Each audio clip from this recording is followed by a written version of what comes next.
Okay, I think we can start now. Okay, so let's talk about demons, and let's talk about not only demons, but also the differences between demons in Christianity and in Judaism, because this is a very fundamental misunderstanding. I think it would turn into a fundamental misunderstanding if people do not understand the differences between a demon in Judaism and a demon in Christianity. All right, so now the recording has started. Okay, so let's get into this. So when it comes to demons and it comes to these kinds of, let's even take the concept of angels, demons, all the other things, more of the supernatural sort, it is Judaism and Christianity have a fundamental completely different concept of what it is, a demon, because in Christianity you have the demons spawning either from Lucifer or Satan and being his minions and doing his bidding in opposition to God. In Judaism, there is no such thing as Lucifer ever being in opposition to God because he has no free will. He can never rebel against God. God is the ultimate only power that no demon or angel can ever go against him. Only human beings can go against God. Of course, they always lose because they're not as powerful as God, but only human beings have free will to decide if they want to do something for God or blaspheme in his name.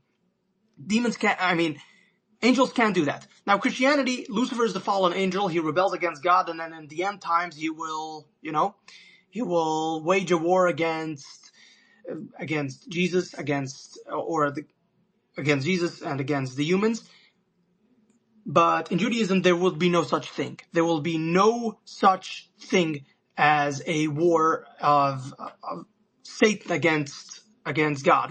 There will be what is called Bechemes Gog and Magog, Gog and Magog, which will be more or less the end war. But it won't be headed by Satan or anything like that, because Satan can't rebel against God. Now, what is the theology of this? Why even talk about this if there's not theology in this discussion? Because, I'm here to talk about theology, not just the differences. So here's the theology behind this. That if Satan, or the Satan, which means the opponent, is able to rebel against God, does that mean that there is a duality here and therefore God isn't all that powerful? Because here's the reasoning behind that. If Satan can rebel against God, and in the end times it would try to, what's the word I'm looking for? It's not only that he rebelled at the start, even before Adam was created. It's that he wants to destroy all of God's creations in the end times. If he has that kind of a power, then that would mean that God is not all that powerful, because then, where am I going with it? I think I lost my train of thought. You know what, let me restart here. Let me restart, sorry. I think I lost my train of thought. God is completely powerful. There's nobody that can go against him, according to Judaism. But when Christianity comes along and says that Satan got his own free will, was able to rebel against God, then this comes into a question of free will. Are human beings the only thing only creation of God that has free will? That is like a fundamental question. Because does the purpose of free will? What is the purpose of that? It is to say that God didn't just create a bunch of automatons that will do his bidding, because what's the fun in that? What's the point of that? God just creates things that do his bidding, and there's no free will. So anything you do and everything you do has no connection to you or your choice. It is just you're doing as you're pre-programmed. So Christianity says that, by proxy, Christianity says that angels do have free will because Satan rebelled against God. If that is the case, what purpose does it serve? What purpose do angels having free will serve? Are they able to be virtuous? Are they able to, are they going to get rewarded for their virtuous acts? So there's a lot of problems. I see in that concept, I see a lot of problems. But when you have Christianity saying that Satan rebelled against God. What you're doing here is creating a duality. There is God, the all-powerful, and then you have somebody that may win in the end, because now you're falling into a new problem. That if God is all that powerful, knowing that that the end times we win, in the end we win, doesn't that violate freedom of will? Because if in the end we all win,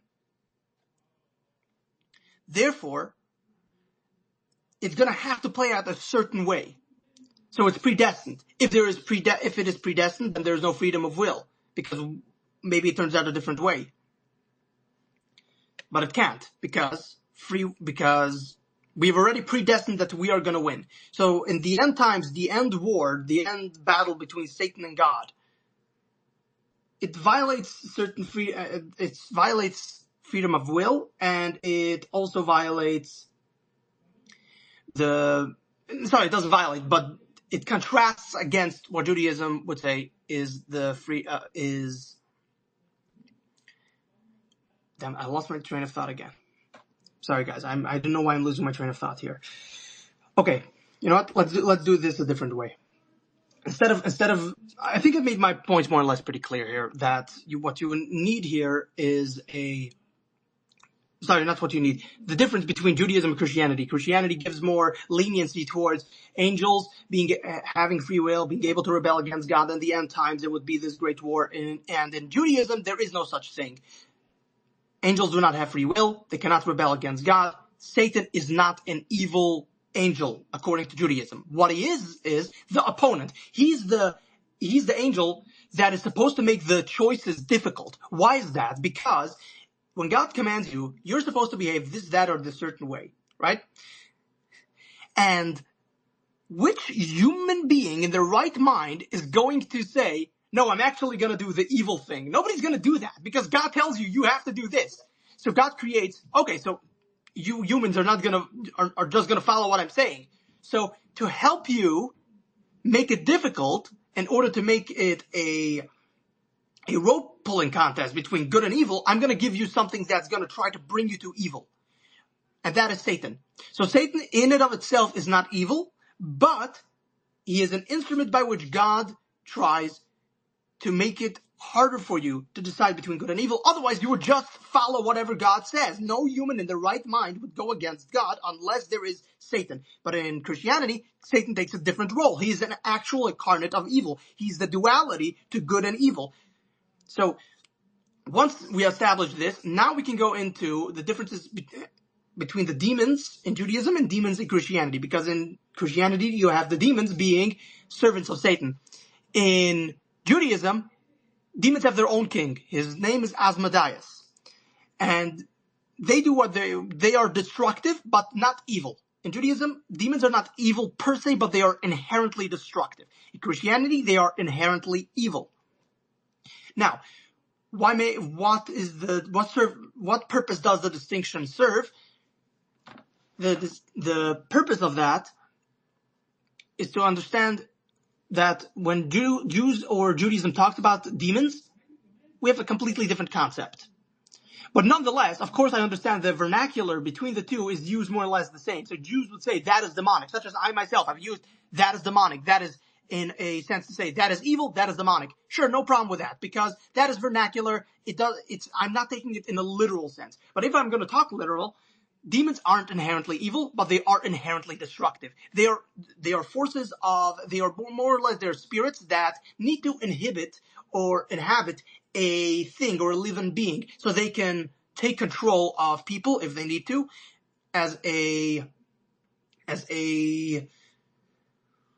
way to survive. They can't survive on themselves. They need to feed off. As human beings are more or less physical, demons are more or less spiritual. They're a complete spiritual being, and they don't have anything that connects them to the real world. So they have to, in order to gather themselves, they need to possess something. They can possess a tree, they can possess a cloak, whatever. They need to possess something in order to survive and feed off the physical matter. Meanwhile, human beings, they live as flesh and blood, and we also have a soul, which is a spirit. All right. And doing good things, that feeds the spirit. Okay. So let's talk first about. I will first talk about the Jewish idea of a demon, and then we'll go to Christianity.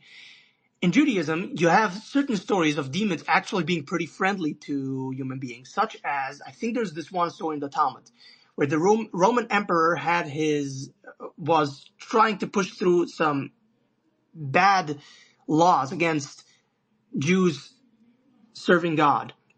I don't remember. I think it had something to do with learning the Torah and so on and so forth. So they sent over one of the rabbis.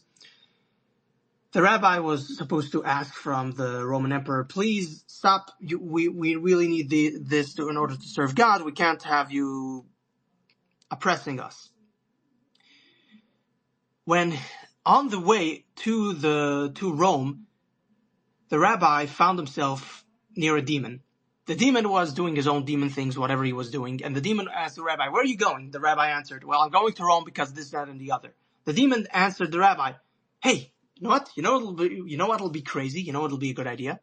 If I were to go ahead of you, possess the emperor's daughter, and make her do all crazy things, then you will come by and you will exorcise me out of her, and then you could ask the king whatever you want. You could ask the emperor whatever you want. And the rabbi agreed to this, and that's more or less how the story played out. He possessed the emperor's daughter. Daughter acted all crazy like, and then the rabbi came and exorcised her and got those laws repealed, more or less. So here we have a story of a demon willing to help human beings. That doesn't mean that demons are good. Judaism does not consider demons to be good. They're inherently destructive. They're not good. Certain demons, sometimes they're willing to help out. They are more or less creatures with some kind of intellect. They are more or less destructive. They are dangerous, obviously dangerous, and it is advised to stay away from them. But sometimes there are certain demons they're willing to do good things. Why? For whatever reason, I think the demon was thinking, hey, this could be fun, and I have a good license to do whatever I want, because, I'm doing it under the supervision of a rabbi, so I guess it's fine, it's okay, nobody's really gonna stop me. I guess that was his thinking, but not more or less that's what went down there. Okay. In Christianity, demons are inherently evil. They do the bidding of Satan. As Jesus exorcised a demon from, I think it was a woman, and cast them into a herd of sheep which ran off a cliff. Demons are inherently evil in Christianity because they are doing the bidding of Satan. They are here to either possess you to do evil things, or they're either here to possess you to do evil things, or to just destroy you. Physically, mentally, whatever. I think that lays out a pretty good picture of demons. Now, I would like to go to the hands. Let's start with Brady Can. Go ahead. Yeah, the demons, and for my lifetime, growing up with I slept with my older like my grandma, because her husband died, my grandpa. And, we would kneel down by the side of the bed, and we would say the Lord's Prayer. And then we would pray for every person that we love. Like, God bless this one, God bless that one, God bless this one, God bless that one. And, but there was a saying, like, on your shoulder, you got a little devil that's whispering in your ear to do dirty deeds. And on the other shoulder, you got an angel telling you, no, don't do that because that's wrong. And, in regards to Christianity and for me, it, comes down to a lot of things. Comes down to, go out and smile at the world. Hopefully the world smiles back at you. Help somebody in need, which I do. I mean, give food to the homeless or whatever. That's my belief in God and Jesus and Christianity, is that He meant for us to not be evil, not try to steal from other people. That's why you got 10 Commandments. And, and if you could try, but as human beings, we all know we're not perfect, because because we're not Jesus. But I mean, so we fail sometimes. But see, that's why he died for our sins, so that we can be forgiven, because we are not Jesus, like we're not God's son, and we're not perfect. So I mean, that's the reality of stuff, is that, when you do trip and fall, that you kind of wake up and say, okay, forgive me, God. I just made a mistake. And God is going to forgive you, because that's why Jesus died on the cross for us, so that we could be forgiven for our sins. But I mean, if you're going to keep preaching and controlling other human beings, I don't know if you're going to be forgiving. Like, if you're going to be like telling women they can't walk in the street, they can't go to school, they can't do this, like they're doing in Afghanistan right now. I don't know if God is going to forgive those men that's doing that, or marrying 9-year-old kids, daughters, and raping them, or these rapists that continue raping kids. I don't know if Jesus is going to forgive them. But hey, if I happen to say a wrong word and I was pissed off, then I would say, God forgive me. I shouldn't have swore. Just different things, right? But, it's just, to me, the demons are out there, and I know it because I lived around some of them, that money, they say, music makes the world go round, but money is the root of all evil. And I've had some friends that came into money, or they married into money. I mean, I was living with a millionaire, but he didn't change you know why I left him? Because my friends that I knew before I met him, he told me that I couldn't bring him around because I was in a higher position now. And I was like, are you kidding me? I am not, like, just because you got millions, I'm supposed to, ignore all my friends that was nice to me? Are you kidding me? But I know, friends that have, and, all of a sudden, like, cause I had a good friend, and, I went and invited, I went and helped her get married to this guy. And, then once she got the money, she went and shut down all of her friends. And I had her good friend that she grew up with in high school and all that there cry and say, hey, she wouldn't even answer my calls anymore. So then I went and asked her, Rosalind, how come you don't talk to Diane?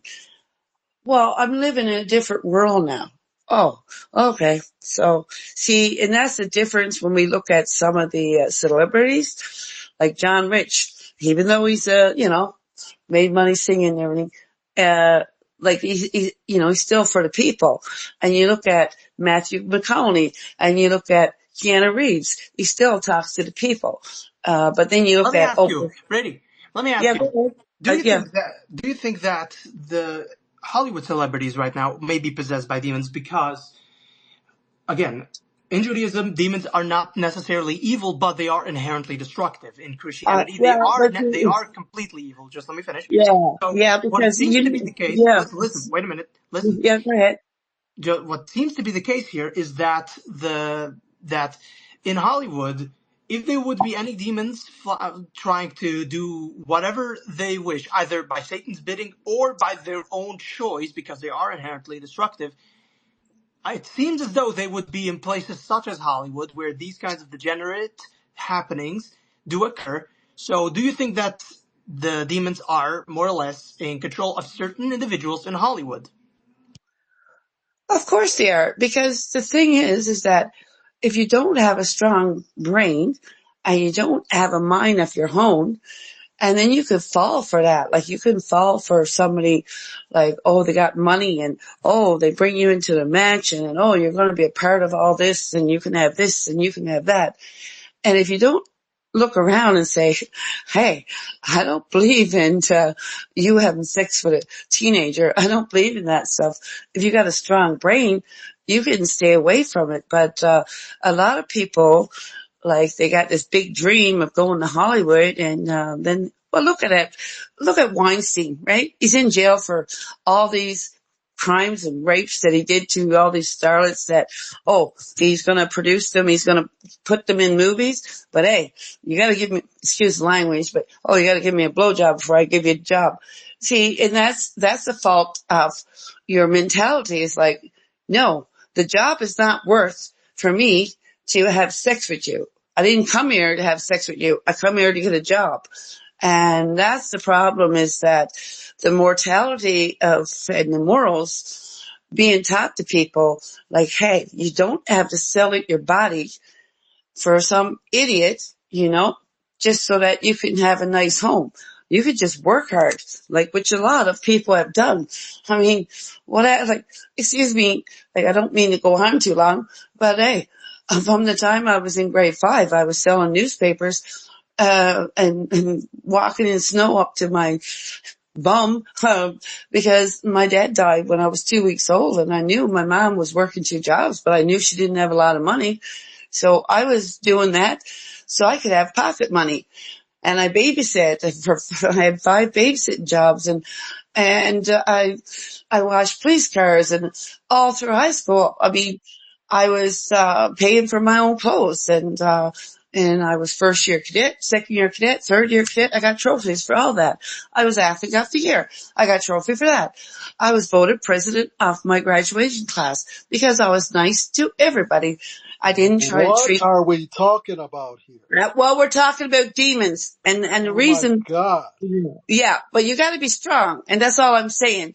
Is you got to have a brain set. Are you going to be roped into somebody that money and ignore all your morals, or are you just going to say, you know what? I'd rather be just sitting in my little house or whatever, or in my apartment or whatever, than be hanging around with you that you don't have no morals. So I'll land my plane. That's all I'm saying. Okay. Thanks for that. Let's see here. No, Quarter, you wanted to say something? No, so typically, and this is coming from a Christian standpoint, uh, when we endeavor to have these type of conversations, um, somebody has to pray over the space because the demons are going, whenever there's a force, there's going to be that opposing force. And so I'm going to say a prayer. I don't need to be on the space because I know everybody are not believers, but I will say a God, prayer. God I bless will you. say a prayer over this space. Don't And interrupt. I will say, God. Keep your mic closed.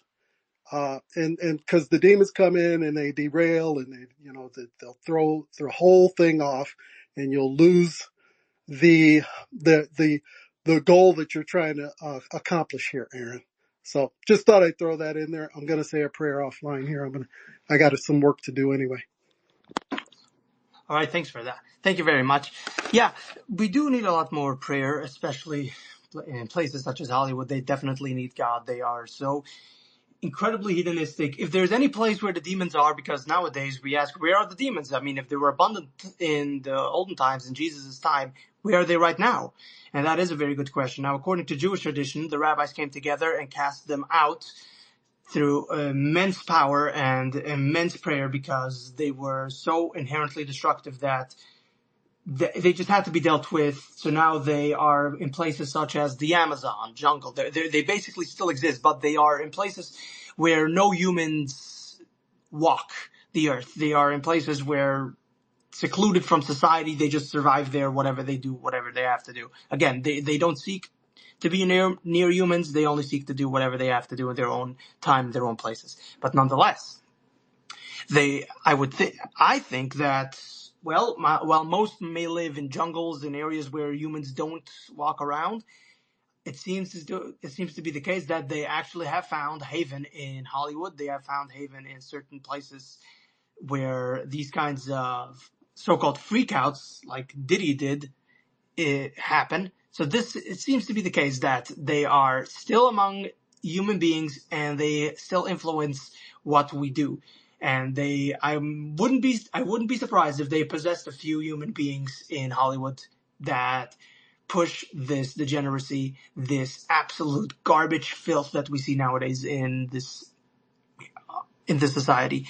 This needs to be dealt with appropriately, immediately, and utterly. But let's go back to this. Let's go back to the theology of it all, because I find this very interesting. The theology of Judaism and Christianity, how they see demons. Because again, in Judaism, the demons or Satan does not have any free will. He has to do God's bidding. Now, I had a discussion with somebody privately about this, and it was pretty interesting, because what he was arguing was that it actually doesn't really make any sense that Satan doesn't have any autonomy. And he has to have autonomy, has to have free will, because Satan does have a character. And a character implies that he has free will. Otherwise, there is no character to speak of. And Satan needs to have free will in order to try to get you to do evil things. And furthermore, his argument was actually pretty good. This is a pretty good argument, that wouldn't it mean that God is trying to get you to sin? If Satan doesn't have any free will, and he is a proxy for God to get you to do the wrong thing, that means that God is trying to get you to do the wrong thing because he needs there to be a conflict. So doesn't that mean that God himself is tempting you to do evil? But God is all good. How can God try to tempt you to have something that's evil? Which is a very good question. So my answer to that was very simple, that it is not that God himself is getting you to do evil things. God created Satan to act as a proxy for God, but it is his choice. So Satan can decide for however he wants you to sin. Such as, my proof with this is, which one was it? I think it was Job, who was a moral man back in the earliest human beings. Was a human being called Job. He was a moral human being who never cursed out God, never attacked God, never did anything bad. But then Satan came along and said, God, I bet I can get this guy to sin. God was like, okay, I hear you. I bet you can't. And he was like, I think I can get him to sin. I'm telling you, God, I can get him to sin. Okay, God told him, well, I would like to see you try. So I think now, of course, I just used your a bit of storytelling, liberty of how it actually went down. I think how it actually went down, that he told God that, may I have permission to get him to sin? So this is Satan asking God for permission to get him to sin. If Satan is his own being, it doesn't need to ask God to get somebody to sin, then why ask in the first place? This means that Satan cannot tempt anybody unless he asks God for permission. And God has given him that warrant, that authority to tempt people. And of course he tempted, he tried to get him to sin, and Satan took away his wife, his children, his money, and everything, and he did not sin, he did not curse out God, and then God gave him back everything that he lost. So what you see here is that Satan needs the authority of God in order to get people to sin, meaning that Satan cannot rebel against God, meaning there is no duality, meaning that God is all-powerful. And the moment if Satan were to ever try to sin against God, or Satan would try to rebel against God, he would cease to exist. He can't. It's impossible for Satan to go against God, according to Judaism. In Christianity, you create a duality where there is the force of God, then there is the force of Satan. And Satan is kind of like a god. He is also powerful. He gets you to sin, and he gains power by you sinning. So there's a duality here, which in Judaism would be heresy. It would be blasphemy. It cannot exist. So this gives you an understanding of why Jews would reject Jesus or reject Christianity, because we have problems in the theology of it all. It's not that, the Pharisees were these evil people. They weren't. They had inherent problems with the theology of Christianity. And instead of working it out and trying to explain itself, you have a lot of times where Christianity killed the Jews. Instead of trying to explain themselves, they were less willing to do so. So this is a very important part of it. So I think these kinds of conversations, when you get down to, okay, what is this really about? You try to understand, okay, this is what Christianity believes, this is what Judaism believes. I see here we have somebody who wants to speak. We will allow to speak in just a moment. But these kinds of conversations are imperative in order to understand each other. Otherwise, you would have people talking past each other, and this entire conversation is worthless unless people understand where we're coming from, where Judaism is coming from, where Christianity is coming from. Be very open and very blunt about our message, and then seek a way to reconcile the two. Okay, now let me see. So, No Quarter, you wanted to say something? No Quarter, you wanted to say something? Nothing. All right. So, Oh Jeb. yeah. Hey, Aaron. Oh, okay, go ahead. I was on a different page. Had to jump back over. But Yeah, sure. I invited Jambalaya up in here. I think there's Jill's in here too. Some pretty well versed individuals when it comes to the topic. So just to let you know they're in here. I'm busy working, but just to give you some something to sharpen your iron on. Appreciate it. Yes, excellent. So let's hear from Jambalaya. Go ahead. Yeah, hi Aaron and Cameron. It's good to meet you guys for the first time. I don't think I've ever crossed your paths, but shalom to both of you. So I heard a few things that you said, Aaron, and I just kind of wanted to challenge a few things. Excellent. This is exactly why we're having this space. I want people to challenge me because I want to understand more, and I will challenge back accordingly. But go ahead. Say what you have to say. Okay, so I think a few things that are important is I hear a lot of conflating of terms, and there are some presumptions made, which is understandable because a lot of times you have to use words that are familiar to people. But I'll give you a quick background. I was raised up in Buddhism, left Buddhism as a child, or I should say as a teenager, then got into Christianity as a young adult, and then left Christianity and then became full-fledged. I guess the only term you could call it is a alleged Torah keeper, meaning in the best of my ability as I understood the things that were in the Torah, because as I'm sure you're aware of, in a lot of denominations of Christianity, there's this glossing over and a lot of replacement theology. And so my husband and I endeavored to look into what the front part of the book actually said. And we learned that a lot of the moedim and things like this were still applicable, not only for the Jewish people, but whosoever would endeavor to serve Hashem, being that Gentiles only know about him through the Jews. And because we understood that, in order to be a part of Israel's following of the Most High God, we would have to do what the Most High God prescribed. Otherwise, there's a God that's segregating people via ethnicity and culture. And I don't see how that would exist in his kingdom. So whether you believe in Yeshua as the Messiah or not is irrelevant to what I'm saying. It's just that for me, as someone who found out fairly quickly after a number of years, I've been endeavoring to walk into Torah about over 13 years now. And my husband and my children and I have been doing this consistently. We're not accepted into the Christian church. We're in fact kicked out. We lost family members and everything because we were accused of trying to be Jews. And we said, no, we just serve a God of the Jews. So I need to just make that clear so you know where I'm coming from. Second, because of that, you can imagine that when you say, well, Christianity says ... but Judaism says ... For some of your listeners who don't fall into either category, because I'm obviously not a Jew, I'm not even a Messianic, right? I'm not a complete Jew. I'm a Gentile who is following the ways of Scripture in a way that's not conducive to Christianity or acceptable, and also carefully have to tread with my Jewish brethren because they presume that I'm trying to steal their inheritance. So I'm in a very, very precarious place. Right, a big supporter of Israel. No Quarter can tell you I'm very loud and proud on Twitter supporting Israel. I get a lot of flack for that from my from my Christian friends and also from some of the Jews. So imagine me coming in this space and hearing you say Christianity teaches. Number one, which Christianity? Are you speaking about the Christianity that developed around the 4th, 5th century? Are you talking about, which denominations are you talking about?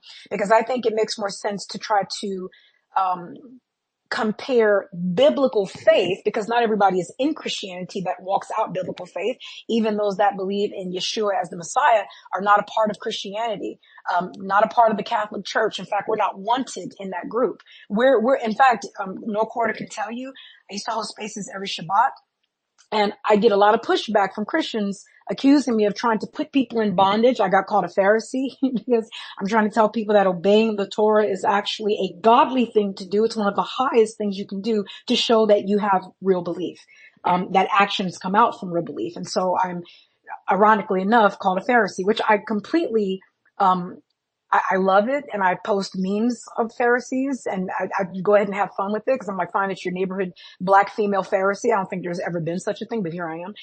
And so I just want to maybe encourage you, not to tell you how to run your space, that in a space you have so many people from so many different walks of life. Not everybody is a Christian. I think it's better to preface it, biblical faith, those that hold to the Bible, right? And don't maybe call themselves Christians, because let's be fair, the Bible does not support Christianity. It doesn't speak of Christianity. In fact, the word Christian is only used 3 times, and it's used from the perspective of being called a Christian in a derogatory sense. But these Jews that followed the Messiah called themselves the brethren, the way. They did not, the Talmudim, they did not call themselves Christians. This is something that has been put onto scripture. And I often tell Christians, quit trying to absorb the scriptures and make them support Christianity. If you want to call yourself a Christian, that's fine, but understand that the Bible gives no such nomenclature. It doesn't support it. It doesn't encourage it. It doesn't even look at it, because Christianity wasn't even in existence when the scriptures were given or written down. So I just wanted to throw that out there, that not everybody is a Christian, and there are some people that really fall in the middle. And maybe let's argue what Judaism says about demons compared to what the scriptures, all of them, say about demons. Because I don't know how familiar you are with the Brit Hadashah, but it also has a lot of, demoniacs and interactions with demons, with people having them, being possessed by them and whatnot.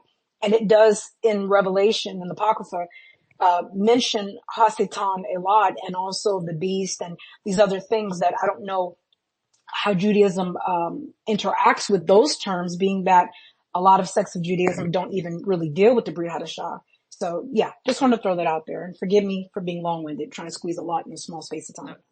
Well, I have to say, there's nothing to forgive, since you were way better than the other person, not no quote, or the other person before him. So yeah, there's that.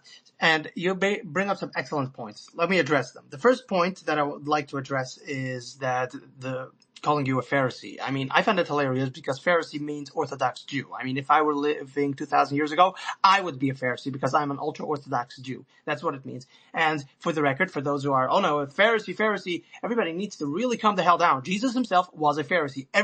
Everything only points to the conclusion that Jesus himself was a Pharisee, later rejected the Pharisees, calling them hypocrites, vipers, and all the other things, but never actually rejected the Talmud, never actually rejected the law itself. He said he was there to fulfill the law, and his problem was with them being hypocrites, because they didn't care for their fellow man. And he was not that far off the mark, even according to Orthodox Judaism, because we understand that at the time there was sinus chinam, which means free hatred. That's a literal translation, or what would be nowadays translated to a hatred just because. I hate you because. There's no actual reason for hating him. Just, I hate you. And this was the actual problem back in the day. Jesus said to live more or less live by the golden rule, and you had a lot of, there was not enough living by that. As a matter of fact, even the New Testament places Jesus in the care of Hillel the elder, who was the head of the Sanhedrin, and he, when asked by a Gentile, can you teach me the entire Torah on one foot? And the rabbi said, yes, I can do that. Basically, the entire Torah boils down to, do as you would do good to your neighbors, do to your neighbors, and anything that hurts another person, don't do that. Basically, treat them as you want to be treated. Everything else is commentary. That's his words. Everything else is commentary, but the golden rule, that is basically more or less what the Torah is. So you can see that Jesus actually learned from his Rabbi Hillel, who was again the rabbi of the Sanhedrin. He was the lead, and he was one of the greats. You can learn a lot from him in the Talmud. Long story short is that he was the leader, and he had a practice called the House of Hillel, and his greatest rabbi, who was against him, but a friendly opponent, was Shammai. So they had epic, legendary battles, these two, in Talmudic studies and Torah learning. Anyway, I'm getting off track here. The point is that Jesus himself, he was a Pharisee, grew up there, he was one of them. later on rejected them. We're not revisionists, of course. We're going to go and be very accurate. He was circumcised on the 8th day. He celebrated Hanukkah, which is a made-up holiday by the Pharisees. Of course, he was a Pharisee. Furthermore, Paul called himself a Pharisee's Pharisee. Why call yourself a Pharisee's Pharisee? Unless if you're trying to say that Phariseeism is the gold standard of Judaism, because you had certain other sects, and the biggest of whom were the Sadducees, who were a complete joke, utterly not real Jews. And furthermore, for those who hate the Talmud, I have huge news for you. The Talmud was the gold standard of Judaism, even by Jesus' standard. The Sadducees did not follow the Talmud. They did not follow the oral law, but none of the people who lived at the time claimed to be Sadducees. Why is that? Because they were the laughing stock. Because they were the 5 books of Moses and the prophets and the writings. They were basically the Old Testament and the 5 books of Moses without the oral Torah. That's what it took to be a Sadducee. Okay? So the Sadducees, they were a joke. No early Christian claimed to be a Sadducee because they were a joke. Paul tried to claim that he was a Pharisee because that is the gold standard. Jesus was a Pharisee. He was a rabbi. He had his own practice. Anyway, we're getting off track here. Back to the main point.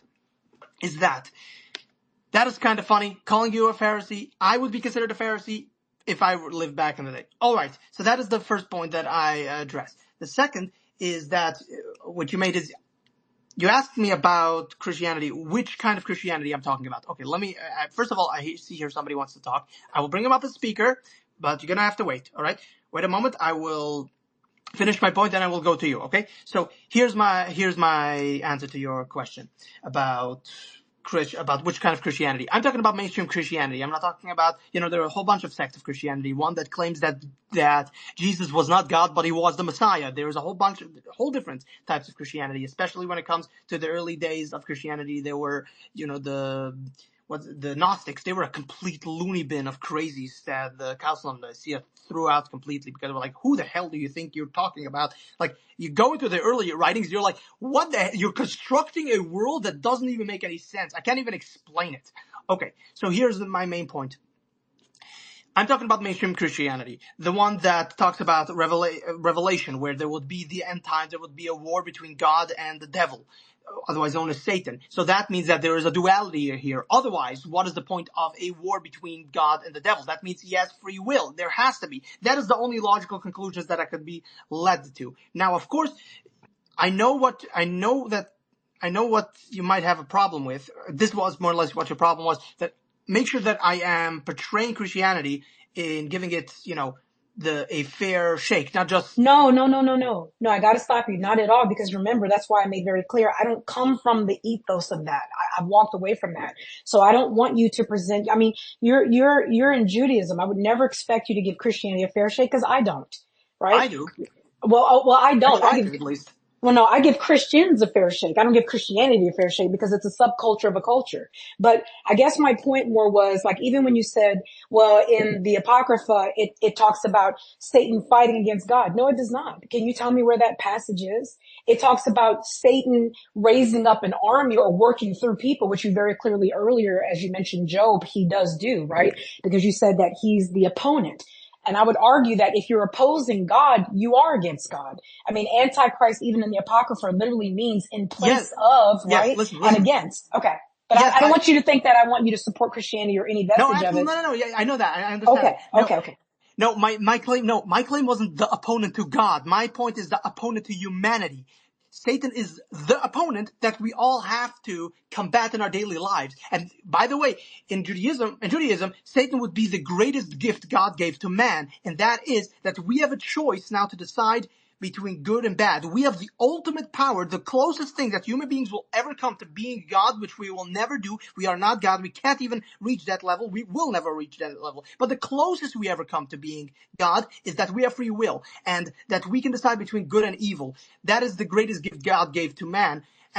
So you're saying, I'm sorry, Aaron, I just got to ask a question before you continue. So are you saying that Lucifer is not personified in an entity? It's a thing we're fighting against within ourselves? Is that what you're saying? Lucifer, in my opinion, doesn't exist because we have different names here. Lucifer, the devil, we have Satan. Satan exists. Lucifer is a Christian name given to Satan. So in Judaism, you have no Lucifer, you only have Satan, which is Satan, which means the opponent. Again, the opponent to humanity to humans on doing the good or bad thing. That's basically more or less. So Lucifer in Judaism does not exist. So the enemy in the garden, in Bereshit, when it talks about the serpent, you believe that to be a literal serpent? Is it a figment of Eve's imagination, or is it a demonic entity that is, of course, we know that scripture often uses, uh, how can I say it? It uses language that's kind of codified, right? It's not to be taken literal. So I don't believe it was a literal serpent. But do you believe that there was something that was opposing Eve, but had primarily been created? Because see, my issue is there's nothing that's created that God didn't make. So if I take that to be true, then I would have to say this thing that was coming against humanity was doing so as trying to thumb its nose at Yahweh. So I'm trying to understand like what your understanding of Hasatan is. If you say it's not a real thing, then that means that Eve was speaking to whom and was cajoled by whom. You misunderstood. I'm not saying the Satan is not a real thing. I'm saying Lucifer doesn't exist. Okay, Satan but Lucifer is just another name in another language. Exactly. But okay. But again, Lucifer is another name. So Lucifer, the name, doesn't exist. Satan, the concept, does exist. It is a angel, one of the angels of God. Gotcha. And he is, and asking if he was at the Garden of Eden. Let me say something very interesting. That this is probably, again, I understand why Christians can't accept this because this is Jewish writings. It's not Christian writings. But it's still interesting to think about that in the Zohar, it states that there is it doesn't say that this is what you should think. It's telling you what if. It's basically a what if or what about or maybe. So it's not telling you this is what actually happened. Okay. So I need you to understand. Okay. It gives you an interesting perspective on the eating of the fruit of knowledge. It's stating that maybe or what if or whatever, eating from the fruit of knowledge was not an actual sin. What does that mean? Now, of course, this is heresy for Christians because original sin. That is original sin. But in Judaism, original sin doesn't really exist. As in the 5 books of Moses, it states that a father will not suffer for the sins of his son. The son will not suffer for the sins of his father. Everybody will be punished for their own sins. So I cannot suffer for the sins of Adam. So that's more or less, that's another thing to consider. But maybe it wasn't even a sin. Maybe what the Zohar is trying to explain that now of course, wait a minute. Mainstream Judaism does accept it as a sin, but the Zohar comes along that says, let's think about it a different way. Because Judaism is built on questions upon questions upon questions. You ask a Jew a question, he'll answer you with a different question. One Jew, 5 opinions. This is basically what Judaism is more or less. So this is the concept that maybe this wasn't really a sin. This was basically God telling to Adam and Eve, saying that, listen, I created a perfect world. Everything's perfect. Everything is beautiful. There's nothing wrong here. I can't get you to sin. You have to sin on your own choice. I'm going to present to you this one tree, which you cannot eat its fruits of. You have no right to eat the fruit because it's going to be a sin. But I need you to eat its fruits because I need the rest of history to unfold. If you guys reject by eating from this fruit, then no humanity will be born. Nothing will happen. You two are just going to live here in heaven for the rest of eternity. Nothing is going to happen. And this is the beginning and the end, period. Point blank range. Nothing happens. Everything that we know that exists never comes into existence. It's your choice. You can create the beautiful concept of humanity by giving birth, by all these things happening, or you could choose to live, it's more or less a selfish point, but you could choose to live the way it is now by not eating. I'm giving you this tree. This is your choice. Now, of course, you have then the serpent telling you that you should eat it, and we all know that, but that is basically more or less the concept of, okay, then you have the serpent, the evil inclination trying to get you to sin. Fine. It gives humans, beware of the serpent, beware of the evil inclination, beware of the Satan, beware of them. But nonetheless, what the Zohar does there, it gives you a perspective that maybe it wasn't even a sin. Maybe it was God saying that I do not control your life. You are in control of your life so far as you get to decide what your destiny is going to be. Do you want your destiny to be that the entirety of humanity doesn't exist, that you get to live here and live in paradise forever and ever? This is the beginning and the end of humanity. Or do you want to create humanity? You will suffer. I will cast you out. You will have to suffer. You will go out through all these hardships. Your descendants will have to suffer for the rest of time. Which road do you choose?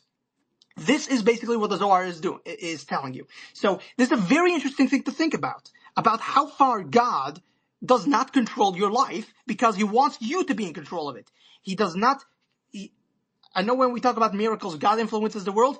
I believe that God used to influence the world, doing miracles by what my definition of a miracle is something supernatural. So by splitting the Red Sea, by the 10 plagues, or stopping the sun in the middle of the war when Joshua was fighting.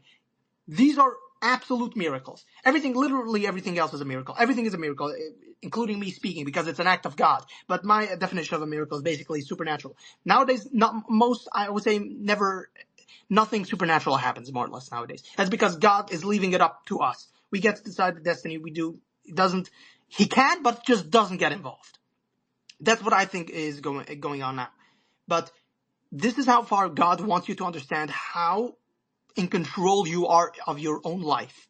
You have the total and complete and utter freedom of will to do the right thing. And I'm giving you, as God, I am giving you a reason why to sin. Because now you have an opponent that tells you, hey, you should sin. You should do this. You should do that. You should do this. Because otherwise, you would never sin. No normal person, no person in their right mind is going to read the 5 books of Moses and going to read the Old Testament or even the New Testament and then decide, you know what? It's a good idea to sin. No human being is going to do that. But by having the opponent tell you, you have to sin, you should do this, oh, it's going to be so good, I promise you, all these wonderful things will happen. You'll be rich, you'll have all the women, you will have all the sex in your life, you will be loved, you have fame, glory, everything, I promise you everything. Now there's a reason to sin. Otherwise, you would just follow God. You have to have a reason to sin. So this is what the opponent does. Now, in Judaism, there is a point to be made about and I'm finishing with this, then I'm going to the hands. There is one point to be made about the opponent. The opponent, or Satan, he goes a step too far. That his job is to literally get you to sin. Now, you can't punish Satan for doing his job. That's why you were created. Imagine God creating a being that is there to do a certain thing, then does the thing and then punishes him. Doesn't really make any sense. Like, you created me to do this. I'm doing what you're asking me. What Satan needs to be punished for is not that he's trying to get humans to sin. That's his job. He is getting punished for. He is lying to you. He's telling you that, hey, if you do this, this is the right thing. This is not a sin. This is a virtue. Okay, now you're going above and beyond what God ordered you. God ordered you to get people to sin, which was fine. Up until the point you started lying to people, saying that, no, this is a virtue. This is what God wants. Okay, now you're a liar. Now you're a deceiver. Now you need to get punished. So, now let's go. I want to go to whose hand was up the earliest. Jill, go ahead. Okay. So there was a lot there to take in. So the first thing that I would say is that, I think you're correct. But in that even Christian religions, in particular Catholic and Orthodox, teach that free will is the ultimate gift that God has given us. And that it was free will that Eve exercised when she listened to the snake and ate the apple off the tree. Okay, it is the free will that, why Moses wasn't allowed into the promised land, because he chose to doubt the providence of God. I understand where you're coming from with that in terms of Judaic teaching. I think it's important to recognize that in Romans, in the New Testament, Paul's letter to the Romans, in particular 11, 16 through, I'd say probably, 24, okay? He specifically talks about being grafted into the trunk of the tree, which is clearly a reference to the trunk of the tree being Judaism as the chosen people. Okay. And that it is separated out to make room for new believers, and that you are grafted into that tree. And I think, I may have come in a few minutes late, so I'm not exactly sure, because based on the topic, I don't think that's the discussion we're having at the moment. If we're talking about the existence of demons, and I heard you say that you think there isn't that much supernatural going on, I would beg to differ. In fact, I think there is an intense amount of supernatural activity happening around us in the world every minute, and in fact, I think it's actually gotten worse in the last few, I'd say, 6 months to 8 months. I think everything we are seeing right now is a metaphysical battle of good and evil, whether it is in a human form, whether it's in politics, whether it is, crime, you name it. There's clearly, diabolic influence or influence from Gehenna. And there is a battle going on between good and evil. There are those who I believe to be spiritually sensitive because they are people of faith. And I'm not going to restrict it to any one type of faith. I'm going to say if they are people of faith, they can see it with their hearts. They are able to sense it coming off of people. Some people can even, so much as I would say, go forward and smell it even. I mean, it's so painfully evident what's happening. And I think we are in the throes of a huge, huge battle. And I think your point, which is that Satan, i.e. the snake, the demon, whatever you want to call him, was the original purpose as a test, perhaps, to tempt us to see if we would use our free will properly and maturely and choose God over sin, or would we fall prey to our human weaknesses? Perhaps. But Satan's fall from grace, in Christianity, it's taught that Lucifer, which was his angelic name, the bearer of light, was the most beautiful of all the angels. He was the big kahuna.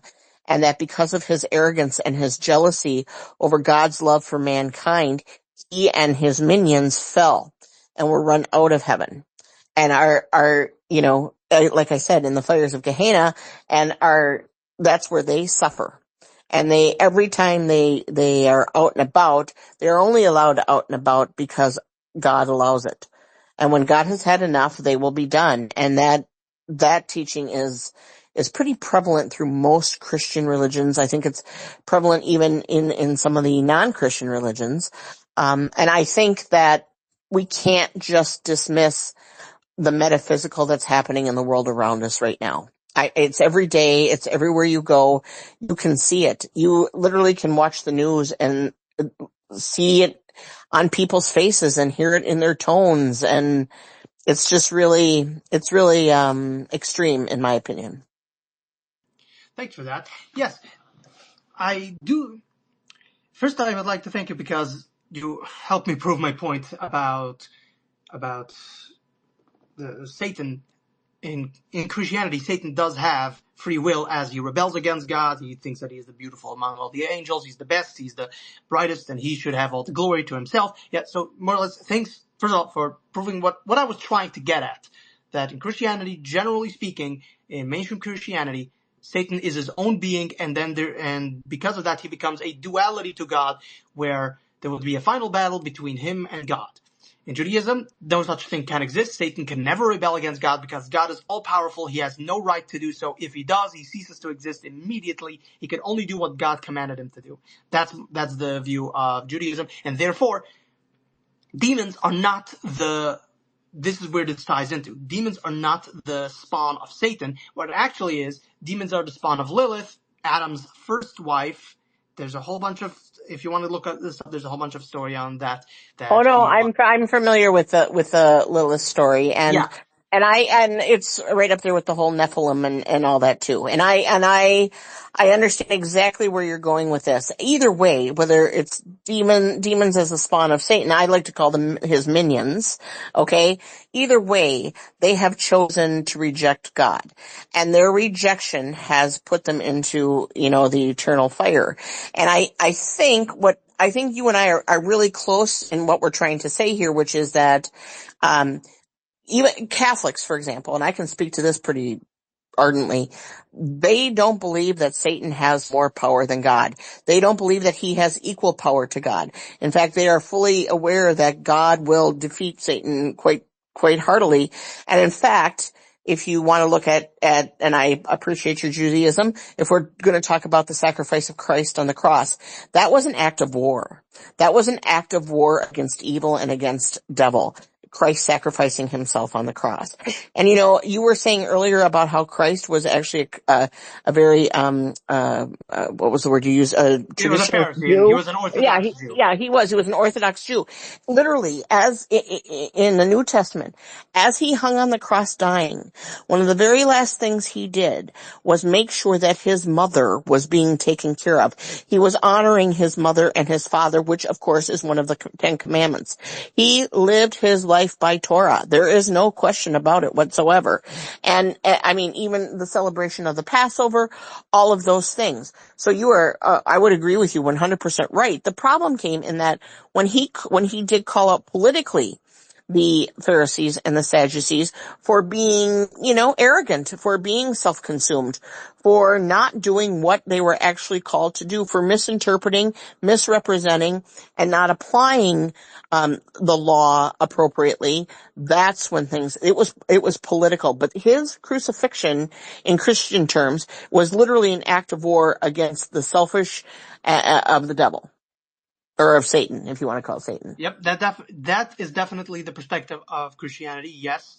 And, you add also the part on that he was a Pharisee. So this is, now, I need you to understand what you're saying is a little provocative to certain Christians because they say that he rejected the Pharisees, except they don't really look into his early life. He absolutely was a Pharisee, later on rejecting them, calling them vipers and hypocrites. Yeah, I think Because, he was trying to get him in line. I think what he yep, was doing was trying to say, knock it off.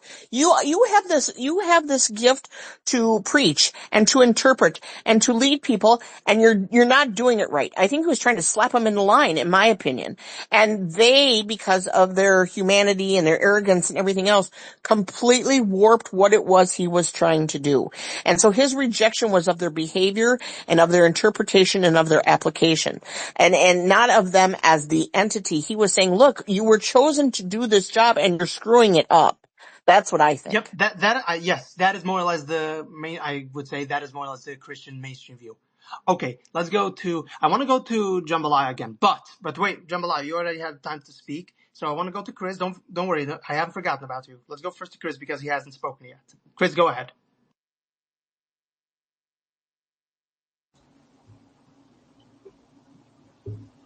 You can go to her. That's fine.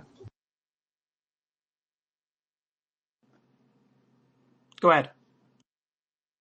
No, go ahead and go back to her. That's fine. Go ahead, Jambalaya. Thank you, Aaron. Yeah, so I did have a couple of things I wanted to kind of attack too. When I say attack, I mean what you said, obviously. So you said previously, and you said it a couple of times, that Satan is not opposing Yahweh. He's not opposing God. He's only going to get confronted, and correct me if I'm paraphrasing you, incorrectly, but that he's only going to be judged because he lied to humanity. Do I have that right? More or less, yes. He through the power of the Okay. evil inclination does lie to you by obfuscating virtue and doing what God wants you by telling you, hey, you should redistribute the wealth Lying. because, that is the right thing to do. You should sacrifice your children to Moloch because then you'll have prosperity. That is what he's doing. Okay. So, but I'm just going to be clear. You specifically said that he's not going to, the Lord, because this is the implicit job given to him. So he's only fulfilling the obligation, but that specifically he's going to be judged for lying to humanity. So I just want to kind of touch on that because I think you don't have one without the other. This is my perspective, and this is not a Christian perspective because most of Christianity doesn't agree with this. The Bible, and I like to just stick to that, because I'm not terrified of other books. I was actually just reading, Baruch, chapter 53 last night and comparing it to the Torah portion where it talked about, how those that were judged would eat the flesh of their own children. And I was actually looking at how they had similarities, even though these are, books that are not really read or looked at. So I'm not scared of any of these things. And I do have the apocryphal books that have been kicked out the scripture, and I do read through them because there's a lot in there that's pretty good meat. However, I do take issue with this one particular thing. If Satan is a created entity, right, which you said yourself, and I agree, that means he has a limitation in what he can do. And I totally agree with you there. I don't believe, like most in Christianity, that, there's these like dumb, renditions done where it shows like God, arm wrestling with Satan. Like that could never happen, okay? Because he's a defeated foe. He already comes here with limitations. God, however, is not limited. God doesn't have to wonder and think and meditate on things. These words are used so that they're relative to human beings. When it talks about, the sacrifices are a pleasing aroma. I mean, God doesn't have a big nostril in the skies, smelling the sacrifices. We obviously know this, right? It's to try to relate to humanity and how we understand things. So if Satan is a created entity and God is not a created entity, yes, Satan is limited. But also, when God created, I'm sorry, I'm getting a phone call, so forgive me if you hear the cutting out. When God created Satan and the other angels, and he created humankind, the angels were created for a specific purpose. Do you agree with that? Because God doesn't create things just to just be created because he's bored. Okay. To serve God, Okay. but To serve God. they do not have a choice in doing so. They have to serve Okay. God. That's what they're created. The moment they so-called decide not to do so, they cease to exist. Okay, so that's where I think the problem is for me, because if God creates for the purpose of something, it's implicit within the purpose that it doesn't mean you can win. It doesn't mean that you'll be able to do the opposite and be successful. It means that you can choose to do the opposite. And by choosing to do the opposite and having free will, because once you're created to be a servant, you're not forced to serve. They prove this by actually walking away, which I think Jill kind of even alluded to. They chose not to serve. And in scripture, not in Christianity, it makes very clear that Satan saw himself as being someone that would bring himself up to a position of high status like God. I will raise myself up and be in the clouds, because he saw God as being someone to compete with. Now, this is implicit in humanity only because, no, I don't believe that we weren't born with a sin nature because Adam and Eve just passed it on to us. Because the Bible makes very clear that the sons don't suffer the sins of the father. That would not be in God's character. However, there is a predisposition to more be inclined to sin, the evil inclination, which you brought up, which means we have the choice. So I think the problem for me, and I know a lot of people in Christianity who also do this, they juxtapose or they conflate the fact that God has foreknowledge. And they conflate that with, well, since God already knew it would happen, he's making it happen. That's not true. I'll give a good example. Everyone knows the story of Pharaoh. Within Christian circles, it's often taught that God hardened Pharaoh's heart. Therefore, Pharaoh could do no other but the will of God. But this is the piece they're missing. He hardened Pharaoh's heart because he had foreknowledge that he would never submit. But notice, even though he knew that, he gave him chance after chance after chance. Chance after chance. And he still used what he would do, having foreknowledge, against him to fulfill his purpose. That's not the same thing as you don't have a choice. Same thing with Judas. What did Yeshua say? Yeshua said, I chose the 12 of you, but one of you is a devil. And then we have Judas dipping his bread, right, with Jesus at the same time. And what does Yeshua say? Go and do what you're going to do, and do it quickly. And it says, there Satan entered him. We only ever have a mention of Satan entering a man here and in the Apocrypha when it talks about the anti-Messiah, the anti-Mashiach. So I just wanted to say that maybe another way of looking at it also is not just that, well, you have no choice but to do the will of God. Not so. Because then wouldn't that make God unjust for punishing you for something you have no will against? You have the free will to choose to do the opposite. What you don't have the free will to do is choose the outcome of that choice. Thank you. Yeah, that's actually pretty good analysis on, again, the Christian perspective on this. And I would also like to make a point about what you said about Pharaoh. This is actually, that is one of actually the arguments that Judaism brings forth, that Pharaoh, it's not that Pharaoh didn't have a choice in it. It's that God gave him the need. he was not going to make the choice anyway, so hardened hearts to make it easier for him. So that is a little bit of divine intervention to help Pharaoh, since you're going to have to suffer the 10 plagues. This is what's going to have to happen. So here, let me help you out. You're going to have a hardened heart. We're going to give you the strength in order to withstand it, because otherwise you're just going to die. You're not going to be able to survive this. It's going to end with you just dying after the first plague. You're not going to be able to survive this. You need to have a hardened heart in order to withstand the wrath of God. So it's not that God is taking away his free will, it's that God is strengthening his heart in order for him to survive, in order to see through the end of all the plagues. Otherwise, he wouldn't have survived. Nothing. He wouldn't have been able to comprehend the magnificence of power that God brings before him. Because the interesting thing about what I think most people do not understand about the 10 plagues, each and every plague was meant to make fun of and humiliate the false gods of the Egyptians. The plague of blood was to make fun of the Nile River, which was also a deity for the Egyptians. They believed the Nile to be a sort of god. So God said, well, your entire Nile River has turned into blood. So joke's on you. Your God is weak, has no bearing here. Furthermore, there's another deity that also represented water. I don't remember which one, but made fun of that one. Then go through I don't remember all the Egyptian deities and all the shapes. They have falcon, owl, they have all kinds of deities. The head of lion, and they have one for an alligator. I think that one is the one that represents the Nile.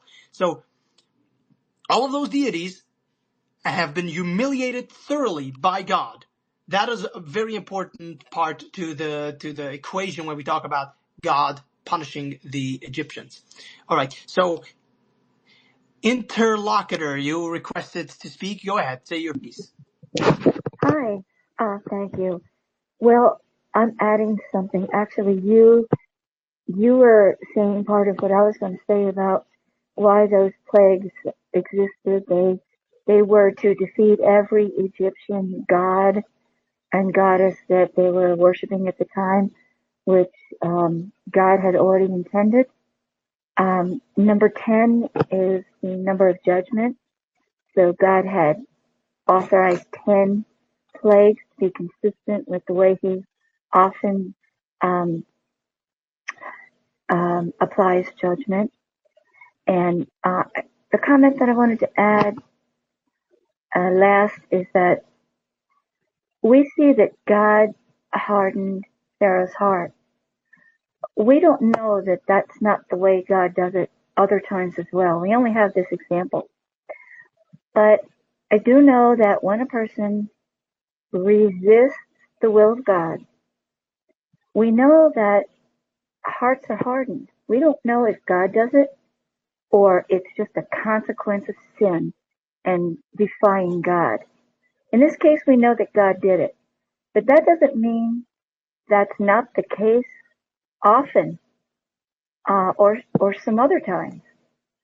We see other examples where people's hearts are hardened, and maybe it doesn't explain that God did it. But when there's a consequence, when you defy the will of God and deliberately, it's harder. God makes it harder to submit to the will of God. You have to put out extra effort. You have to repent. There are things you have to do. He makes you overcome what you did. So that I'm pretty tired right now, and I'm really not that articulate. But that was the point that I was trying to make, and I really appreciate this conversation. Well, we're happy to have you on here. You made some very good points about God sometimes hardening the hearts of certain people, especially when it comes to the case of Pharaoh. Although I'll give you some pushback on that, which I don't believe that this is the case nowadays. I do believe that back in the day, under Pharaoh, God did harden his heart, as it is obviously stated. But nowadays I don't believe that God would do that because he wants it to be completely, fully, and utterly in your hands. You are in charge of your own destiny.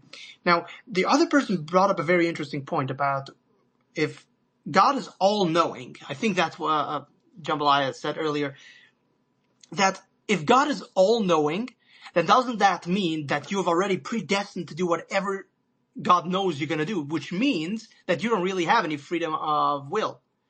Whatever God knows you are going to do, it's already predestined. You can't go against God's knowing of the future.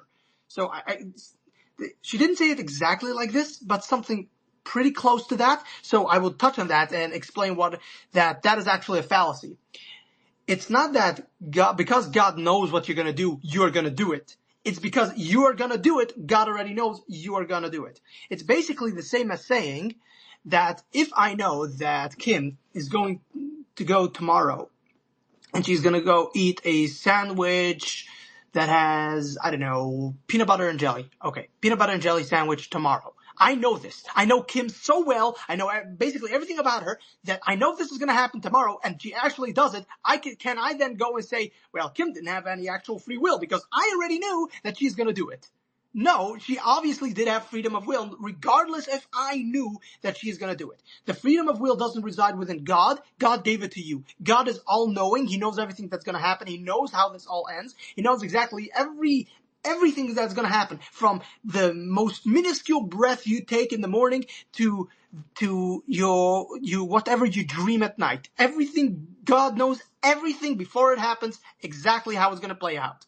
So that is just God knowing. But nonetheless, you have freedom of will at the end of the day to decide, are you going to eat that peanut butter sandwich? Are you going to do the right thing? God doesn't control your life. Him knowing comes after you deciding you're going to do it at the time. He knows whatever's going to happen in the future, but it's not written down.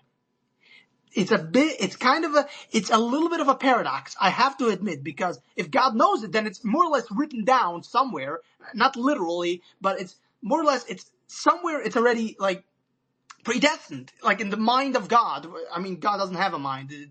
We're just using human language to describe the magnificence of whatever God is. So in the mind of God, it's already written down that you're going to do this because he knows that you're going to do this. So how do you have free will? That presupposes that because God thought of it, you're going to do it. No, you're going to do it, and that's why God thought of it. The action comes first, even though the action is in the future. It is kind of a paradox because it's already predestined in God's mind because he knows you're going to do it, so it's predestined. But the predestiny doesn't happen before you're actually going to do it in the future, because the entire predestiny is happening only because that is exactly what's going to happen. You have already decided that's what's going to happen. I know, paradox and all, but first comes the action, then comes the will to do the action. Go ahead, interlocutor. Um, Thank you. I just have this comment. Look, Pharaoh was a heathen. I think part of the discussion we're having about free will, predestination, it starts at the point of where we stand before God. And where Pharaoh stood before God was in opposition, and he was a heathen. He was an idol worshiper. And that is different when you compare it with other people and in their position before the Lord. That was my only comment. Thank you. He was an idol worshiper, and he was an idol himself. He thought of himself as a god, and this is in part why God had to make a point of him at the end of the 10 plagues. The last one, what was the last one? Do you guys remember? That the firstborn child will die. Pharaoh himself was a firstborn child. Firstborn male. The firstborn male. And that included the animals. Every firstborn male died. Yes. Every firstborn was killed, and that was another point to say, you think that you are a god? Guess what? Every firstborn, that includes you. Furthermore, not only it includes you, it includes every false deity. That was the all-out assault when God destroyed every single false idol that the Egyptians had. God didn't only kill off the firstborns. He killed off every Egyptian idol. Every statue that stood in Egypt was destroyed. And in part, this is kind of interesting, that Egypt also had certain wars with neighboring countries. They were trying to see how big the borders of Egypt were. When God destroyed the idols, sent the 10 plagues, and everywhere where the plagues touched, that was Egyptian land. So if Egypt laid claim to some territory that Canaan called for themselves, or which Libya didn't exist back then, or the territory of Libya called, no, this is ours, if God's plagues landed in that area, that meant that Libya was in the wrong and it belonged to Egypt. The entirety of Egypt suffered. And that, by the way, goes right down to Ethiopia, because Egypt and Ethiopia was more or less one country back then. They were basically, it's pretty interesting. You would think that they're separate. They're not. They were actually more or less the same country. There's a lot of pyramids in Ethiopia. They more or less have the same pantheon of false idols. They have very similar pharaohs. And hell, some Ethiopian pharaohs went up to Egypt proper and took control of it, because they were more or less the same country. They were a little different, but they were more or less the same country. Okay, let's go to Chris, because Chris, we haven't heard anything from you. I would like to hear what you have to say. Are you sure about that? You may not be sure about that. But anyway. Yes, I do. I am sure I want to hear what you have to say. I do too, Chris, but I just want to mention one thing quickly, and I got to get back to work. And that is, if we replace the word caused, that God caused this, or he made this happen, with the idea that he allowed it, it changes the conversation. So I just wanted to point that out. Thanks.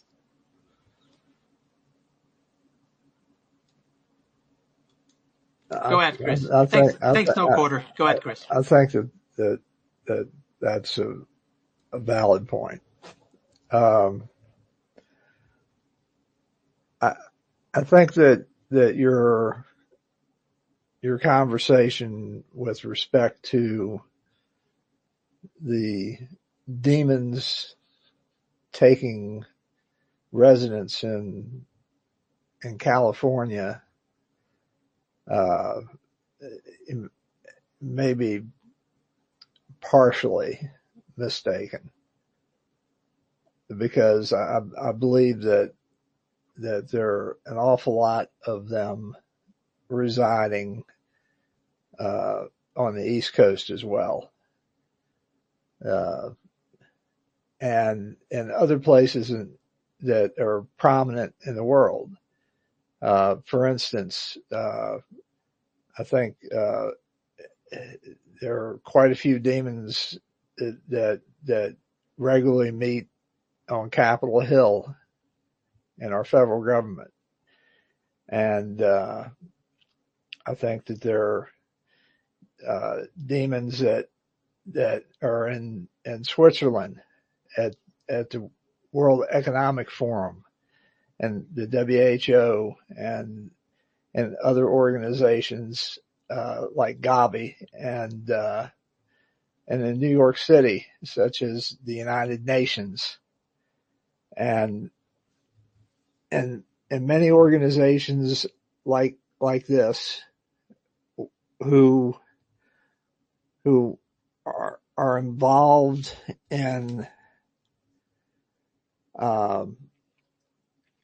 manipulation and the intentional destruction of humanity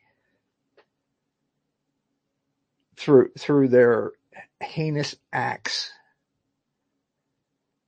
which are anything but godly. And when we watch things like 2019, 2020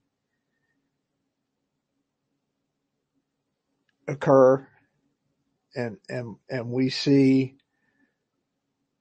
governments around the world take away the God-given rights of people and destroy the lives of people, and take their free will away from them by using the free will that they believe they have. You cannot tell me that is not the devil's work.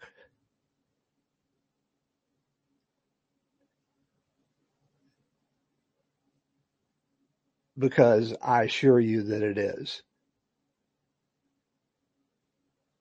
Because good, godly people don't set out to destroy lives. Good, godly people don't chase away cars in a church parking lot who are listening to a sermon on a car radio when they're trying to experience the camaraderie of being in a church service, separated but together, and being chased off by a government entity because they're not in their house. They're in an unapproved place. They're in a church parking lot. But if they were in a parking lot at a liquor store, see, that would be perfectly okay.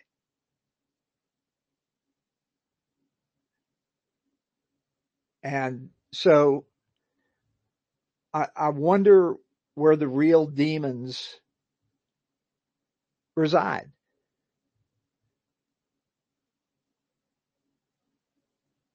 And I take offense to the idea that they don't reside there, or that people whose core values include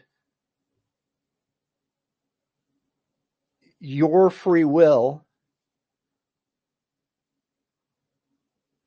not being in your best interest. It's in the best interest of you that they spend your money, that they tell you how to behave. And that's not to say that there shouldn't be social constructs. But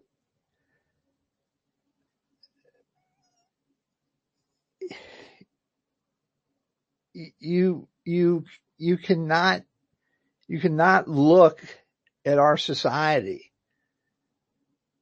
and say that the degradation of our country over the last 250 years hasn't happened as a result of demonic invasion.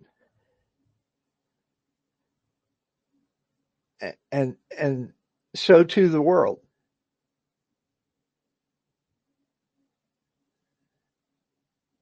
And you can look in poor neighborhoods all over our country in abortion clinics and have that graphic embedded in your mind, because they were not put there by accident. if they were that important and that,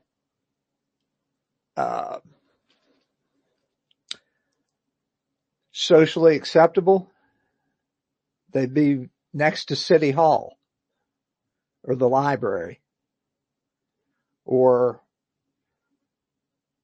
whatever other meeting place there might happen to be where the general public gets to recognize that as a place where people should be. I mean, put it right next to the hospital or, you know, put it next to a monument, you know, that people go past all the time. But no, you got to hide it inside of a poor neighborhood where you know that you're going to destroy lives. And you can't tell me that's not demonic behavior.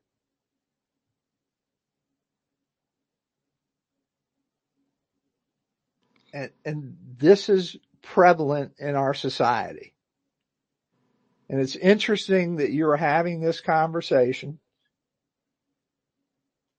on this weekend, because September 21st is the feast of St. Matthew in the Catholic Church. That is correct. Saint Matthew, the Archangel. And there's a short prayer to Saint Matthew, the Archangel. No, it's Saint Michael the Archangel, and his feast day is September 29th. That's okay. It's all good. Saint Michael. And actually, Saint Michael is mentioned in the Torah and in the Quran. He is the only one of our saints that is in all three. Saint Michael, rather. And it, you know, Saint Michael is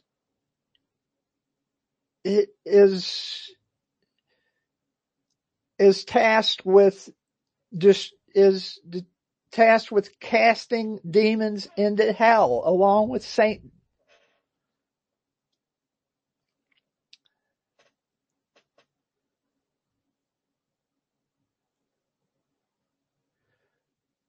And that prayer is read pretty much in most Catholic churches every week. But Saint Matthew was the recorder, and his Gospels are probably the most accurate.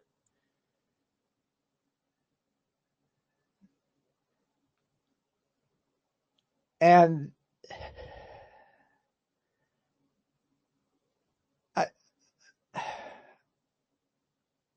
I gotta feel that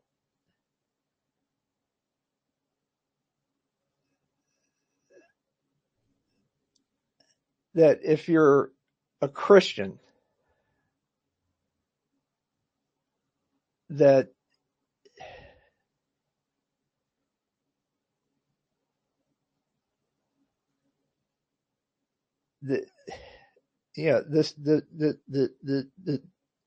what you said, Aaron, as far as what it boils down to,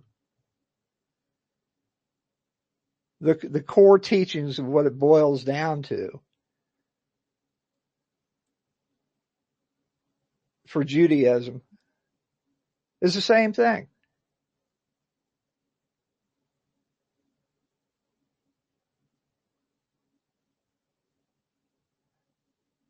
Yes. It's not lost in translation there. Yeah. Chris, that was actually kind of my point when I said that Jesus was a Pharisee. My point was that you see the message of Jesus saying that you should love your neighbor as thyself. You should have more unity with one another. My point of that was to make that, you know where he takes that from? Of course, God and all, because Jesus, according to Christianity, is God, fine. But you know that is something that he has been taught by Rabbi Hillel the Elder, who said that literal thing, that the entirety of Judaism basically boils down to the golden rule. Everything else is commentary. So that is the point to make, that Jesus took that. I mean, besides the point that he's God, he took that from his rabbi, who was also a Pharisee. So that was the point to make. The connection between Jesus and the Pharisees. He was a Pharisee. He grew up with them. Everything in his early life only points to that he was a Pharisee. He couldn't have been a Sadducee. He couldn't have been one of the other cults of influence at the time that were running around. He couldn't have been a Samaritan. He couldn't have been any of the others. He had to be a Pharisee. So that more or less that's why I made that connection.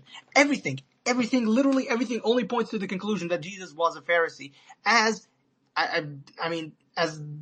Paul himself, I know I've said this multiple times. Paul himself said multiple times, he is a Pharisee's Pharisee. He's a Pharisee. Why do I need to know that Paul is a Pharisee? Why try to make that point? Because Pharisaism was the gold standard of Judaism. If you wanted to claim to have any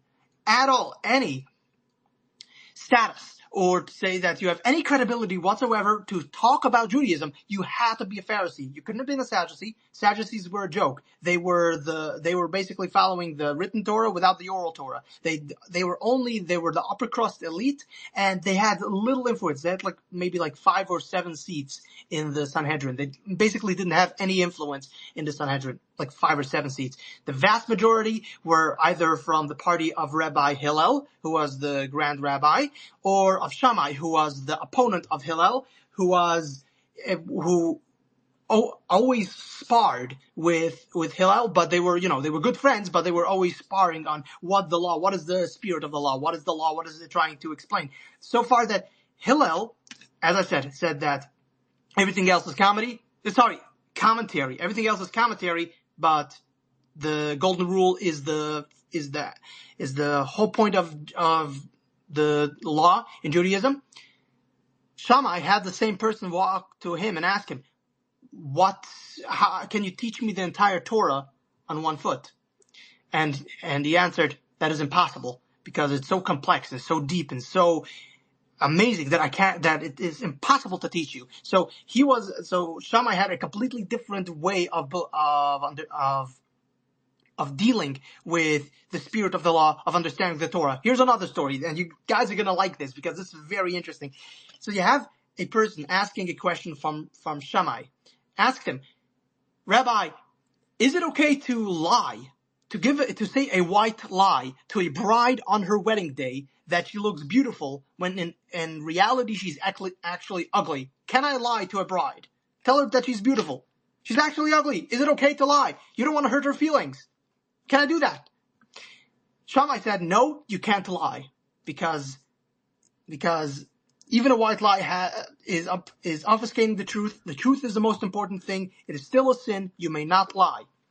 Then that person went to Hillel and asked the same question. Am I allowed to lie to a bride to say that she looks beautiful on her wedding day when she's actually ugly? Hillel answered, you cannot lie, because every bride looks beautiful on her wedding day. These are two completely different answers with deep truth in them. You gotta love the difference between the philosophy of the two rabbis. Both rabbis are correct. Both rabbis' philosophy is deeply rooted in the tradition of Judaism. It's so correct, but both give so vastly different answers. You just gotta love the way these two thought. One, you're not allowed to lie. The other person said, no, you can't lie, because it's the truth. Every bride looks beautiful on their wedding day.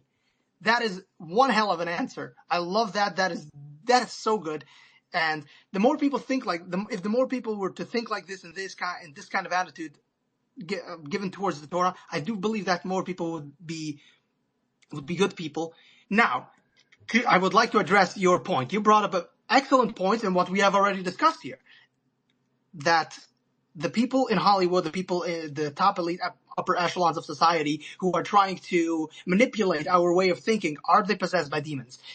I would say that most of them are not, because there has to be freedom of choice, there has to be freedom of will. If they're possessed by demons, then there's no free will, because the demon literally has taken control of them. But I do believe that it is definitely influenced by demons.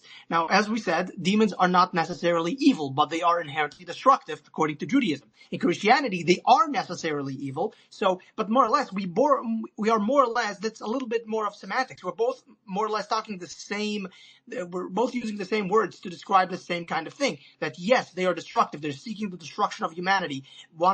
Either be it evil or because it is within their nature. Who cares? They want to destroy us. We have to stand against it. All the time, everywhere. So yes, they definitely are in Hollywood. They're definitely in the UN and other places. They're just seeking war, and they are motivated just to destroy human beings. Some of them are just human beings as a whole. Humanity sometimes is evil because we have a capacity to do evil, but a lot of it definitely is possessed and is definitely a lot of it is influenced by demonic forces. All right, let's go to WTF. Go ahead. Hey, man, real quick.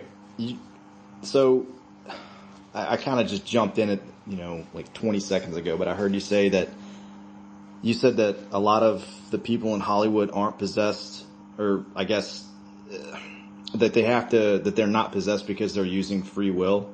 Is that? Yes, they are evil people. Listen, there are evil people that exist, but that doesn't mean that literally all of them are possessed by demons. They are evil people, period.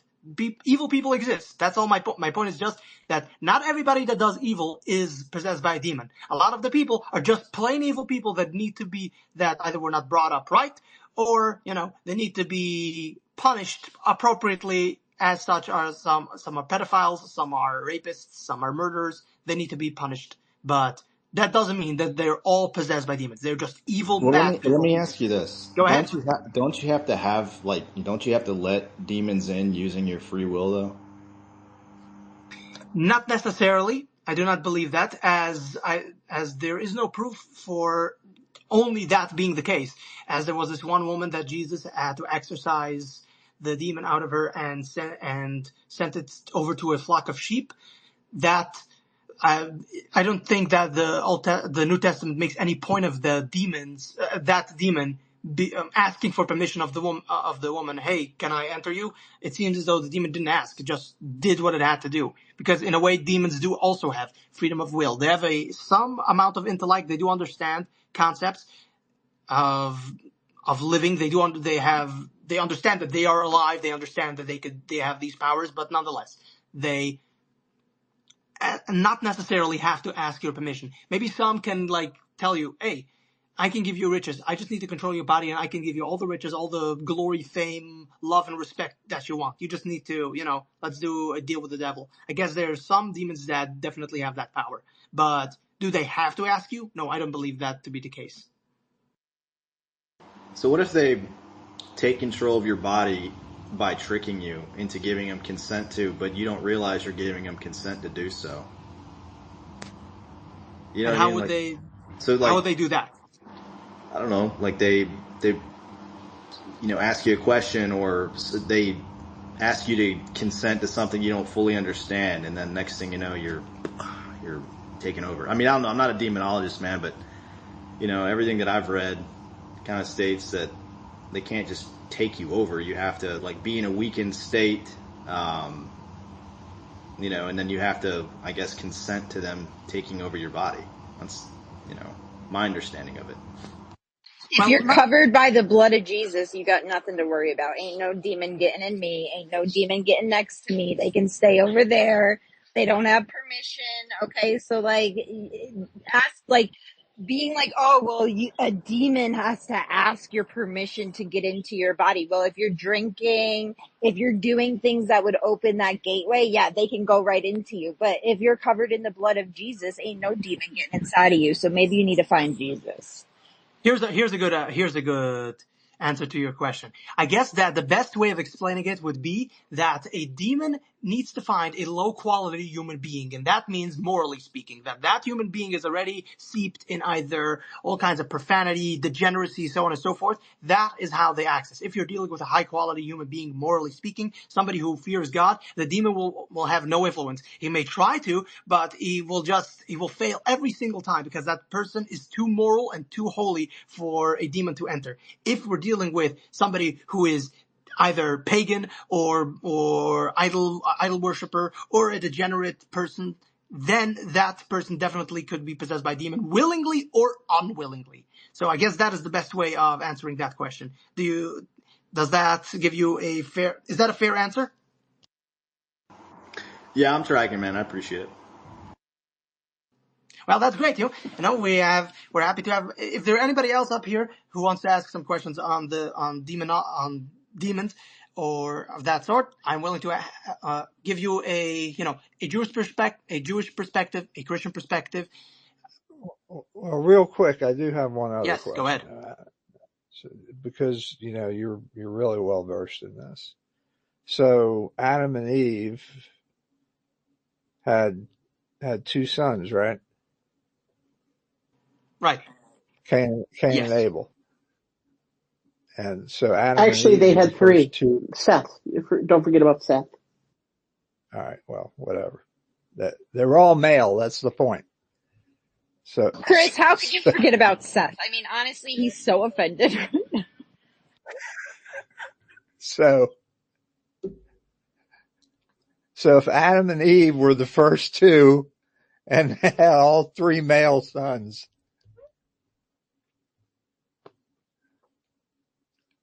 I think the question's obvious. How did humanity become humanity? I had to answer this one for a teenager, and it was quite awkward. Okay, well, God created Adam and Eve, obviously. Why did he just stop at Adam and Eve? Like, wouldn't he have populated the world at that point?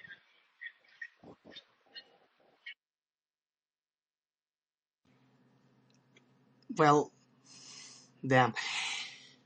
There is certain argument here that could be made about this. One of which is in the reading, depending on how you're reading the Bereshit, which is Bereshit in English, or Genesis. Like Bereshit is the Hebrew word, and Bereshit is the Anglophile version of the Hebrew word. Genesis is the literal English word. Okay, so in Bereshit, I guess what you could say is, if the way you read it, there are multiple ways of reading it. One is that they were the only people that existed.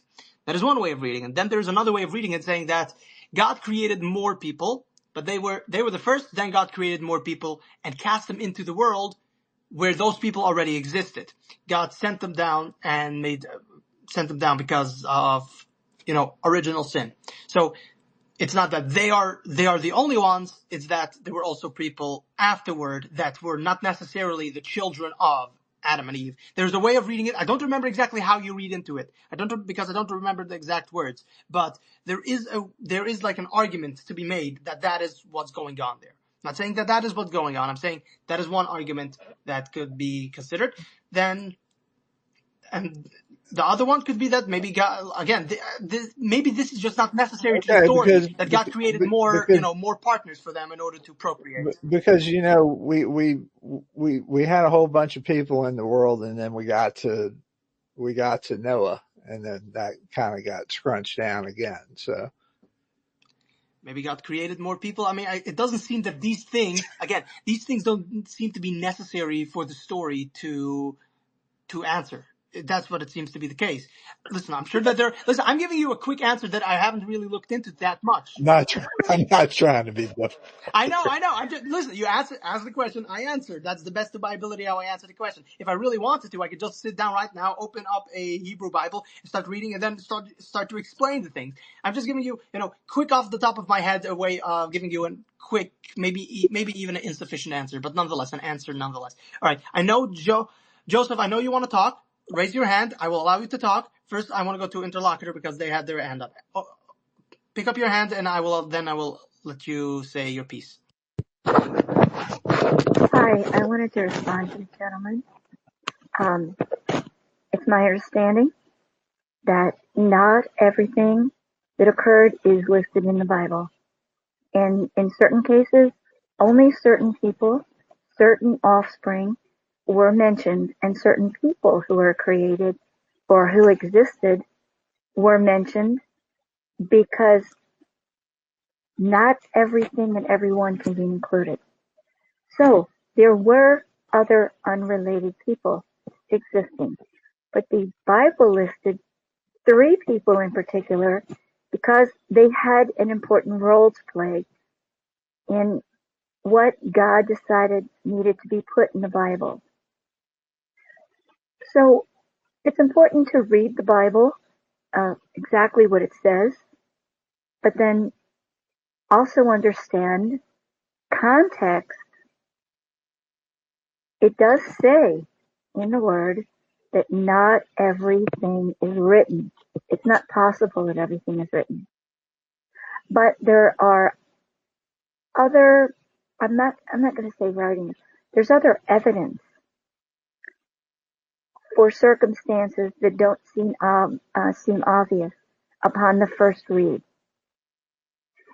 And then I do need to make a correction to the host, only because when we talk about the Word of God, it has to be accurate. When you reference the demons being sent out of a person, it was not a flock of sheep, it was a flock of swine. And it is important because that was a specific unholy animal. And then they ran off the cliff and died. Now, sheep were considered kosher. They were used for sacrifice, and they were allowed to be eaten. And so there is an important distinction to be made when we explain the demons and why they were sent into the swine. And I'm sorry that I had to insert a correction. No, it is. Absolutely not. Listen, I thank you for the correction. I want to be as accurate as possible. That is an excellent correction. Thank you very much for that. All right, let's go to Joseph. Yeah. Hello? Can you hear me? Yes. No, I was just going to say that in Genesis chapter 5 verse 4, it does say that Adam lived to 800, and that basically he had sons and daughters. So he didn't just have sons, he had daughters as well. So that's basically obviously how the bloodline continued, going back to that point of how they populated the earth. And yeah, that's basically how it happened. But here's the problem with that line of argument, because then that would be incest, and incest is a sin. So that creates another problem for how would God allow something like this to happen. Because, So, But sorry, was incest a sin then?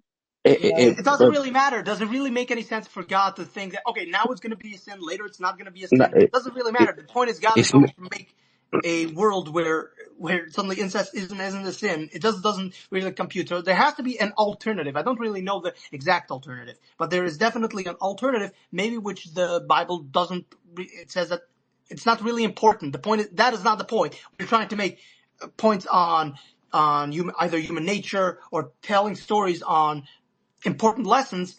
The way the humans continue to populate doesn't really matter, because this is not a history book, although it definitely has some history. This is not a history book. This is a moral book. Completely different things. This is not a scientific book. This is a moral book meant for a specific purpose, and doesn't really matter how people continue to procreate. Although I'm sure if you really look close enough at the words, I'm sure you can find it there if you really look into either Apocrypha or all other places.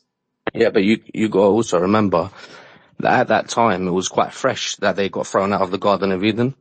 So basically, incest wasn't really a thing. It didn't exist. Like, they were closer to perfection, being thrown out of literally the Garden of Eden, and then Adam and Eve having sons and daughters, and incest didn't actually exist back then. So it's as we got further away from the Garden of Eden, and more like, if you look at the story of Nimrod, where God confused the languages and all that, that was further away from the Garden of Eden. And so other nationalities and things like that came into existence when he confused the languages. And so what I'm trying to say is that I don't think incest existed like when he first created Adam and Eve, you know what I mean? Well, that's one perspective. I don't think it's completely justifiable to make that argument. Maybe somebody could convince me of that. I hear what you're saying. I'm just saying that I'm pretty sure there's a better argument to be made on that front. I'm sure there must be something better than incest didn't exist back then. So, but to be fair, listen, I hear you. I hear what you're saying. Listen, I hear what you're saying. Jen, you held up your hand. Go ahead. Oh, I was just going to say, like, I think, like, yes, talking about all of this stuff in context of, like, what happened in the Bible is obviously you can do that. But I think, like, the bottom line here is the answer is Jesus, and you need to be saved by the blood of Jesus in order to, get into heaven. And I would argue to get through your daily life. Like, as long as you have Jesus, none of this other stuff can touch you. So I just want to, like, put that out there.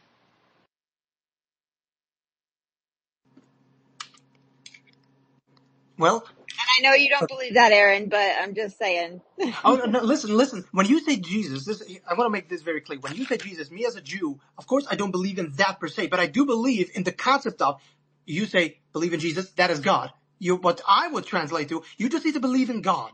So it's your concept of what you're saying. I agree with wholeheartedly. The specific person you're talking about, I disagree with. But the concept, you need to believe in God. That is a good rule to live by. You need to live by the 10 Commandments. Good concept to live by. You need to live by the Golden Rule. Good concept to live by. So a You lot of the have to things. accept Jesus into your heart and ask for your sins to be given and ask to go to heaven. Like you have, like in my religion, Aaron, like in order to get into heaven, you have to ask Jesus Christ of Nazareth to forgive you of your sins. That's what I believe. Yes, this is the main. This is the not only the mainstream. This is the only Christian view. If you don't believe in Jesus, like you're not a Christian. Like duh. There's not too much. There's not too much to be argued on that point. But as a Jew, when I hear that, I'm not going to say no. Well, actually, I'm not going to say no. I'm going to say that is good for you as a Christian. But me as a Jew, what I hear is you didn't need to believe in God, and I would rather have somebody believe in God. Period. Than not believe in God, even if it takes them steps. If they either go with the God of the Jews or they go with the God of the Christians, and that is Jesus. They include Jesus into the equation. Fine, fair They're enough. the same God, Aaron. Again, they are the same God in respect to either the Father or the Spirit, whatever. But when you include Jesus, now you've added something to the equation. If you want to include Jesus into the equation, fine, fair enough. I'd rather have you believe in Jesus than be a hedonistic, I don't know, a hedonistic person that just exists for the sake of existing. I want you to serve something higher than yourself. So if you want to include Jesus into the equation, go ahead. You want to exclude him and just believe in the Father or the Spirit, go ahead, do that. Just believe in God. That is like, I just want people to believe in God. Okay, let's go to Torelli. Go ahead. Hey, Arian, how are you? Happy Sunday, everybody. Um, let's talk about demons. Hey, Jen and Kim and everyone else. Guys, share the room, share the space. In the purple pill, I wanted to ask a question. Here I am at softball practice with my kids. And as a kid, I would see these small little entities, right? They appeared to be French fried people with legs. They would walk. And I would be afraid. I think, as a kid, you see things like demons and, evil spirits and they come in different forms. I was just wondering, and it was reoccurring like all the time. So I know I wasn't dreaming as a kid. Here I am, a grown adult. I can still remember that at like 4 and 5 years old. What was that like? What were the images and things that I would see when I was young? Were those demons? And they made me feel very uncomfortable. So I think it's a lot to talk about. Some of us have dreams and visions of dark places and the things we see are those demons, and they reoccur. And the last thing I wanted to bring out are the watchers, the angels that were cast down from heaven here on earth and did a lot of things with the human people here too as well. being that they were cast down, were they demons? So it's so much to talk about. I'm here for, Aaron. Let me go ahead and follow all of the beautiful people up here. But the dreams, number one for me, I saw a lot when I was little. Couldn't shake it. I was so frightened. I pissed the bed. Like, I was a bed peer for a very long time. I know it's funny, but it's honest. That's how afraid I was of these little things. I would see as a kid, and kids see things. They see things that adults and other people with different levels of their spirituality, they can't see it. So all I wanted to say is that it's a lot. I need time to unravel it all, but thank you guys for having me up here. And let me follow Aaron. Well, about your point that you saw certain things that might be demons, this is the general view of Judaism. I'm not discounting your story. I'm just giving you the Jewish perspective on this. That demons generally do not reside within. Again, generally speaking, they do not reside within around humans. They reside in places that either there are no humans, like Amazon rainforest, just jungles and whatever, because they've been cast away, because they have no right to be around humans. They've caused so much havoc, so much trouble that they were cast aside. Okay. But I would definitely have to agree with you that not all demons have been cast outside of human cities or where humans live. Some of them reside in places like Hollywood, places like of the upper echelons of society, where they're ultra hedonistic people who exist just for pleasure's sake. They are nasty, evil people. They seek to start wars. They seek to do all these terrible things. Definitely, demons do find themselves that in these places they could easily possess a human being because they are of so low moral character. So this is more of a Jewish perspective on it, but yeah, definitely. Sometimes the demons, they come out and they make themselves known, and they need to be exorcised out of society because they are destructive forces of evil. Let's go to Joe Every. Hey, my man. Listen, I hope everyone's well this evening. Listen, there's a lot of problems facing the world, facing Americans, facing everybody. I mean, even more problems than I think ever existed on earth. We got this social media now. To me, social media is a demon. I'm 33 years old. I don't have any kids, but, I mean, I should have had a couple, but that's beside the point. But this social media is absolutely tearing up families, tearing up kids, bullying is through the roof. And that's not even the start of it. Okay. Fake news, everything. Now, the problem with demons is you can see them. I've seen demons my whole life, but they're right out in the public now. They're out every day. I mean, it's almost embarrassing. The politicians, we know who they are. They're absolute demons. They hate us. They hate us. Us is everybody. They don't care if you're a liberal, if you're a conservative, if you support Donald Trump. They could care less. They hate you.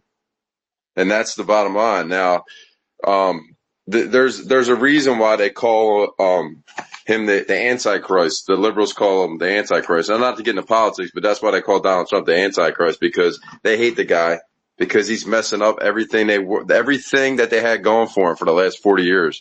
He's trying to mess it up. And if he does that, he's for the people, in my opinion. But anyway, I live in Pennsylvania, and Pennsylvania is going to go way for Trump. It's going to be an absolute disgrace. On November 5th, you're going to see, I don't know if we're getting to politics, but I'll cut it short by saying it's going to be an embarrassment on November 5th. Donald Trump might win. I think he's going to win about 42, 43 states. It's going to be, I got a call there. My fault. But anyway, yeah, Jesus Christ is the Son of God. And, when you see demons, just get down on your hands and knees, because Jesus Christ has you. And if you're Jewish too, or you're a Muslim, I mean, I'm not a big fan of Muslims, I'll be honest with you, but if you're a Muslim or Jewish, whatever, get down on your hands and knees and pray to Jesus Christ, the Son of God. I know this is a Jewish space. I'm sorry. But It's not Jewish space. Everybody is free to say whatever they have to say. Okay. I didn't know that. Yeah, I'm a Christian. I'm not a Catholic. I'm a Protestant. So yeah, but, I was going to tell a story. I'll keep it 20 seconds. There was this little 5'10" little clown. I was playing poker with him 2 days ago, right? And I'm a foot taller than the guy. He was trying to get me, I guess, riled up at the poker table. You know what I mean? He goes, Donald Trump hates the veterans. He hates an active service military too. And I say, why do you say that? And he goes, cause that's what one of the military, General Milley came on CNN and said that. I said, for one, General Milley is paid off by the Democratic Party easily.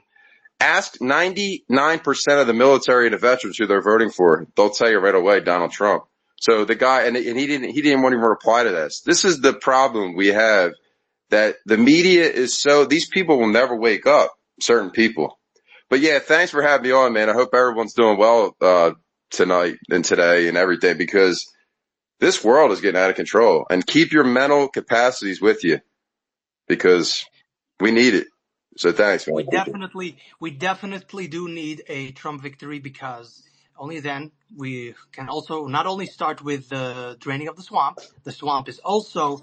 Thanks, Joe. Appreciate you. I don't know where the hosts and co-hosts are, You can't hear so you, I'll just run it. Jen. Hey, all right. Aaron.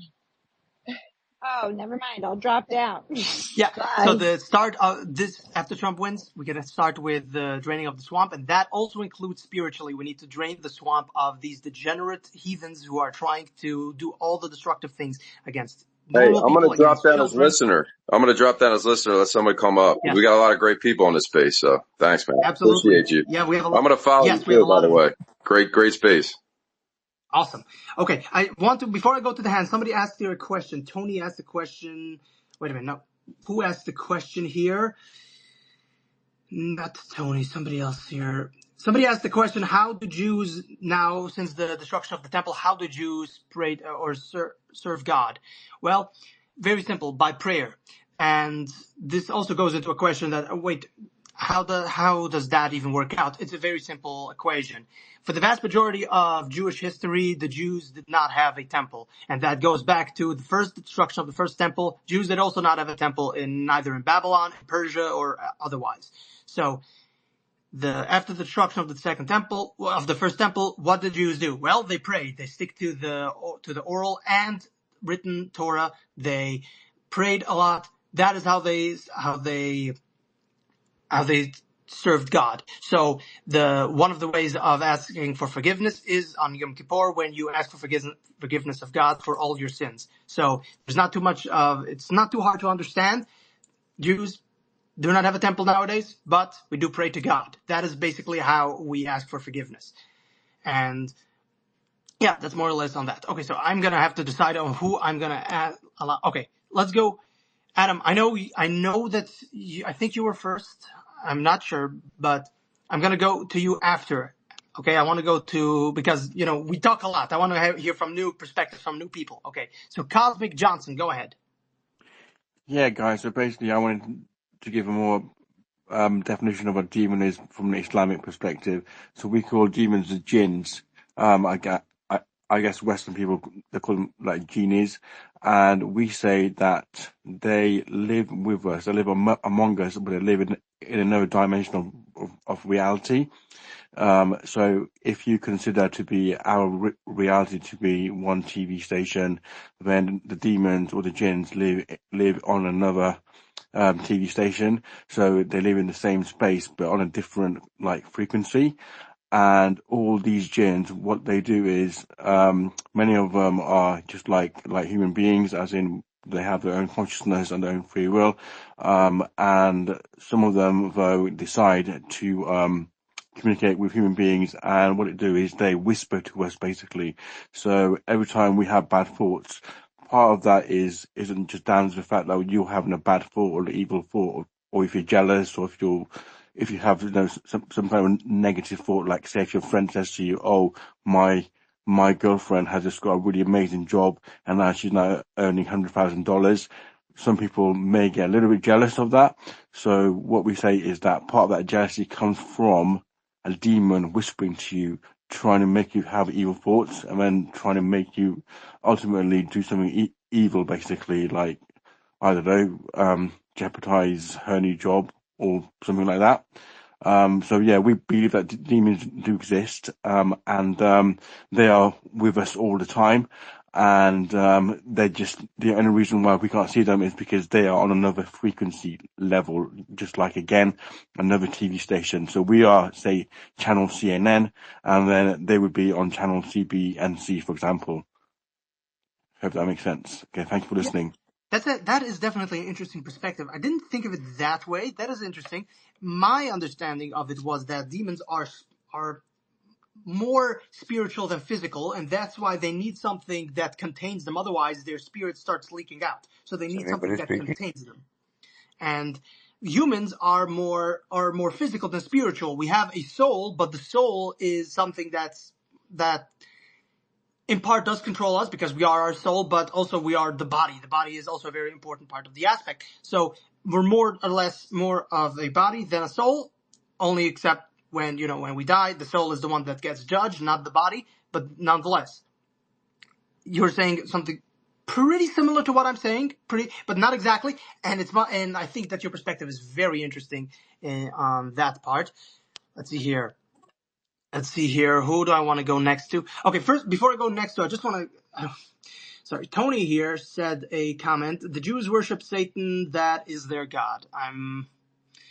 Tony, you really need to start looking into Judaism if you really believe that is what's going on here, because I mean, I don't know where you're taking that from. I really do need to know where you're taking that from, because all my entire life, I'm an ultra-Orthodox Jew. My entire life, I've been told to beware of Satan, always stay away from whatever he has to say, because he's evil. Now you're told to worship him. Yeah, I mean, yeah, I've never been told that. I can fact check right now. No, that is not true. So whatever. Let's go. I want to go, before I go to the next hand, I want to address also the questions here. So the next question is, but without the high priest, how is it possible, Leviticus 16:21, the priest confessed the sins of the people? Yes. About that is in the case of, if you have when you have either the, what's it called? The Mishkan. That is before the temple, there was the Mishkan, the portable temple in when the Jews were in the desert. So when you have that, or when you have the actual physical temple, that's when you confess. You have the high priest that actually does the sacrificing of goats, lambs, and oxen, all the other things, then goes into the Holy of Holies, prostrates himself, and asks for God for his forgiveness.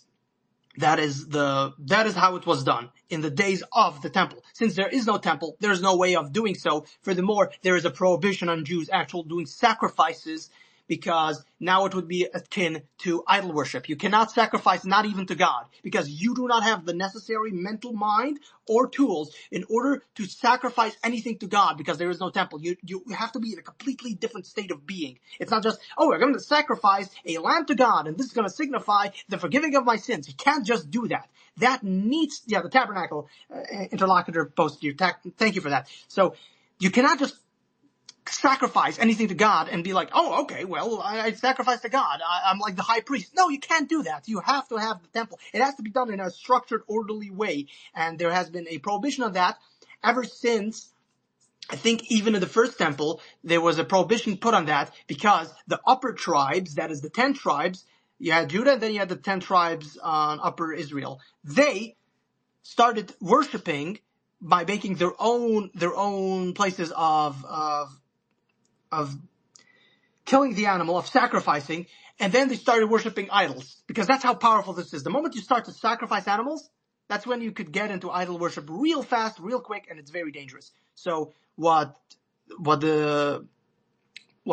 Israel did, I mean, that is Judah, the kingdom of Judah, what they did was say that no, you can't actually just sacrifice. It doesn't work like that. It has to be done a specific way, have to be in the temple, and that's where that prohibition comes from. So nowadays, you can't do any of that. Because you can't do any of that, now prayer is the only way of asking for God for forgiveness. And basically, it's not like, I just want to make sure that you guys understand. It's not like only on Yom Kippur we ask for forgiveness. We ask for forgiveness every day. On Yom Kippur, we make sure that we actually did ask for forgiveness, because people might forget to ask for forgiveness just on any regular day. So on Yom Kippur, we're heading into the new year. We're asking for a clean slate. That is the day that we make sure that we are pure of thought, we ask for actual forgiveness, not only of our neighbors, of ourselves, and of God. So we can't sacrifice anything. We can't use the scapegoat, the one that is sent to Lazuzel to die, the two goats. We can't do that. What we can do is only ask for forgiveness by praying. That's basically what is done on Yom Kippur. Okay, let's go to Adam. Thank you, Aaron. Thanks for having me in the space. Space is great as usual. Interesting conversation as usual. Uh, like you were saying that the demons, live in these rainforests, unless they're called upon, right, by some of these powerful echelon people. I was gonna say they call upon them, so maybe that's where they go. The gentleman was talking about jinn, and this is something, I have a Muslim, Christian upbringing sort of, deal here with me. I'm a hybrid, but in that regard, but, I'm not religious. So, as far as jinn, but I've heard the stories, this is from, Got Questions, which is, biblical answers. And their answer is for the question, what are jinn? Jinn, singular, genie, are also spelled Dginni, or genie, is an Arabic word that literally means to hide. Jinn are supernatural creatures found in Islamic and Arabic writings, particularly Quran. Quran says that jinn were created from a smokeless and scorching fire, separately from humans or angels. However, they can appear in human or animal form to interact with people. From the word jinn, we get our English word genie, defined as a spirit in human form, who grants wishes. According to the Quran, jinn will be judged the same as human beings and will be sent to either paradise or hell according to their deeds on earth. Jinn are often considered Islamic equivalent of demons. However, they are more complex than that. Muslims do believe that angels can sin, although Scripture indicates they can. Isaiah 14:12 through 15, Luke 10:18, 2 Peter 2:4. Muslims believe that Satan, Shaitan, was a genie, not an angel named Lucifer in Isaiah 14:12, who refused to obey God and was cast from heaven. In Islam, jinn are a different kind of spirit creature that can do evil by rejecting Islam, or doing good by accepting Islam. They have free will just as humans do, and also oppress or possess human beings, animals, and objects. They have social order that includes celebrating weddings, honoring kings, practicing religion. Interesting stuff. The idea of, I'm almost done with reading through this here. The idea of jinn has been snatched from the world of ancient religious writings and spun into the world of fantasy. With websites abounding that claim to help people understand jinn. Many of these explanations sound more like characters in a video game with instructions about how to contact jinn or derive personal benefit from them, depending on whom you ask. There can be 3 to 5 different categories of jinn. Merid, the strongest, most powerful jinn. Ifrit, sounds Egyptian almost. Enormous winged creature of fire, either male or female, who live underground and inhabits ruins. Shaitan, Satan, I guess, Shaitan sort of thing. The evil jinn, akin to demons in Christianity and Islam. In Islam, these jinn choose to be non-Muslim. Ghoul, the creepiest type of jinn. Bloodsuckers inhabit graveyards and lonely places. Jan, serpent-like, primitive, and considered the father of jinn. I'm going to go into from a biblical perspective, the idea of jinn could be an attempt to identify the many unseen creatures that inhabit the heavenly realms. 2 Corinthians 10:3 through 4, and Ephesians 6:12. We know that the spiritual realm is real, but we possess little information about it. The Bible does not mention jinn at all, but it does expressly mention angels in Hebrews 1:14 and demons, Luke 4:41. Living creatures, Revelations 4:6 through 9. Seraphim, Isaiah 6:2, and cherubim, Ezekiel 10:9 through 6:17. There could be countless other creations of God designed to worship and serve Him. Although they are not mentioned in Scripture, the existence of what the Quran and other ancient texts call jinn may have some validity, but perhaps not in the way those documents explain them. What we do know is that God's Word, containing everything God wants us to know about supernatural creatures, including angels and demons, 2 Peter 1:3 and 2 Timothy 3:16. If jinn do exist, we know the Quranic explanation of them is incorrect because it contradicts God's word, John 17:17, since jinn simply means hidden. Then the word could describe those unseen creatures that inhabit the spiritual realm. But we must always be careful to compare any speculation with what is revealed in God's word, and base any belief or conviction on that alone. So that was an interesting read that I found, and it's interesting that the gentleman brought up jinn earlier, because that's something I've heard of. They're supposed to be different dimensional creatures, and they interact like with people. Like I hear it said that they possess beings as well, which could be like, people, and even in Christianity you see possessions happen, and they call the priest, and the priest comes and he starts reading scripture over them to cast the demons away. So kind of interesting correlation there. That's why I personally always stayed away from Ouija boards and crap like that, or any sort of like, messing with these sort of like demons or creatures, I've heard stories of like people spinning spoons or something like that, like a Middle Eastern kind of thing. Yeah, And Adam. so Yes. I stay away from that crap, Yeah, man, I'm completely. telling you My guys. dad told me stories about that, and he's like, I left right away, like people spinning spoons, calling on demons. Like, nah, that ain't my steez, Yeah, you guys gotta stay away from that, because there are definitely certain forces that you cannot see, hear, touch, or taste, but only when they want to make themselves known, that's when you know them. And when you start knowing them, you're like, oh crap, I should not have said 3 times Bloody Mary in the, Candyman, Candyman. yeah, don't, listen, for some people, they're like, it's silly and all, but I saw I don't know. You Tupac's might just hand you go might right just be up when I said triggering. Candyman. Listen, Watch you out for might that just be hook, bro. triggering. You might just be triggering a demon, and I would not advise for that. Although with the Ouija board, that is mostly a scam. Although maybe sometimes may just be that demons are the ones responsible for it, but it's mostly a scam. Okay, let's go to. I want to go to the hands, and I'm gonna go first to the ones who haven't spoken yet. Then we're gonna go to the ones who have spoken already. So I apologize And for where'd those who are. Tupac go? I wanted to hear from him, man. Oh wait, he's requesting again. Okay, Oh, well nice, nice. Okay, let's go to numpty questions. Then we'll go to one witness, then Joseph, and then no quarter. Okay, go ahead, numpty questions.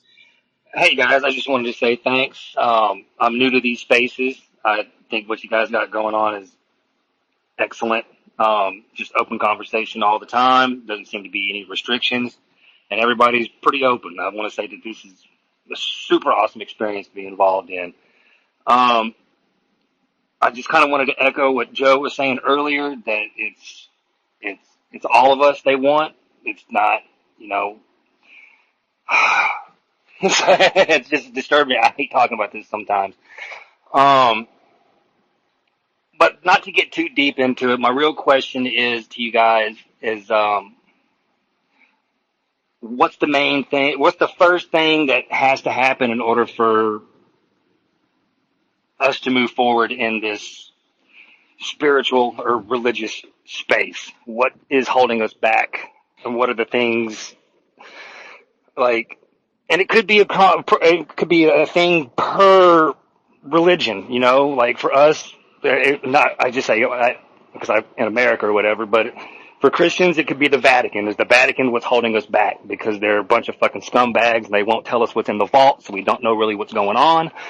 Is there something on the Muslim side? Is there something on the Jewish side? Is there something on this? What has to be done in order to move forward?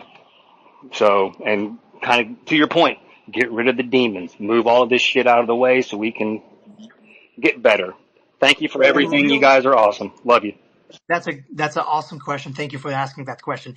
Well, I will give you two answers to that. First of all, everybody needs to re-examine themselves. It always starts with the individual more than anybody else. You can point to whatever you Sorry, want, but I can't the hear the host, problems, but but the I spiritual agree with aspect you, sir. of, but the spiritual part of everybody is within your own life. That Who is the said first they answer. couldn't?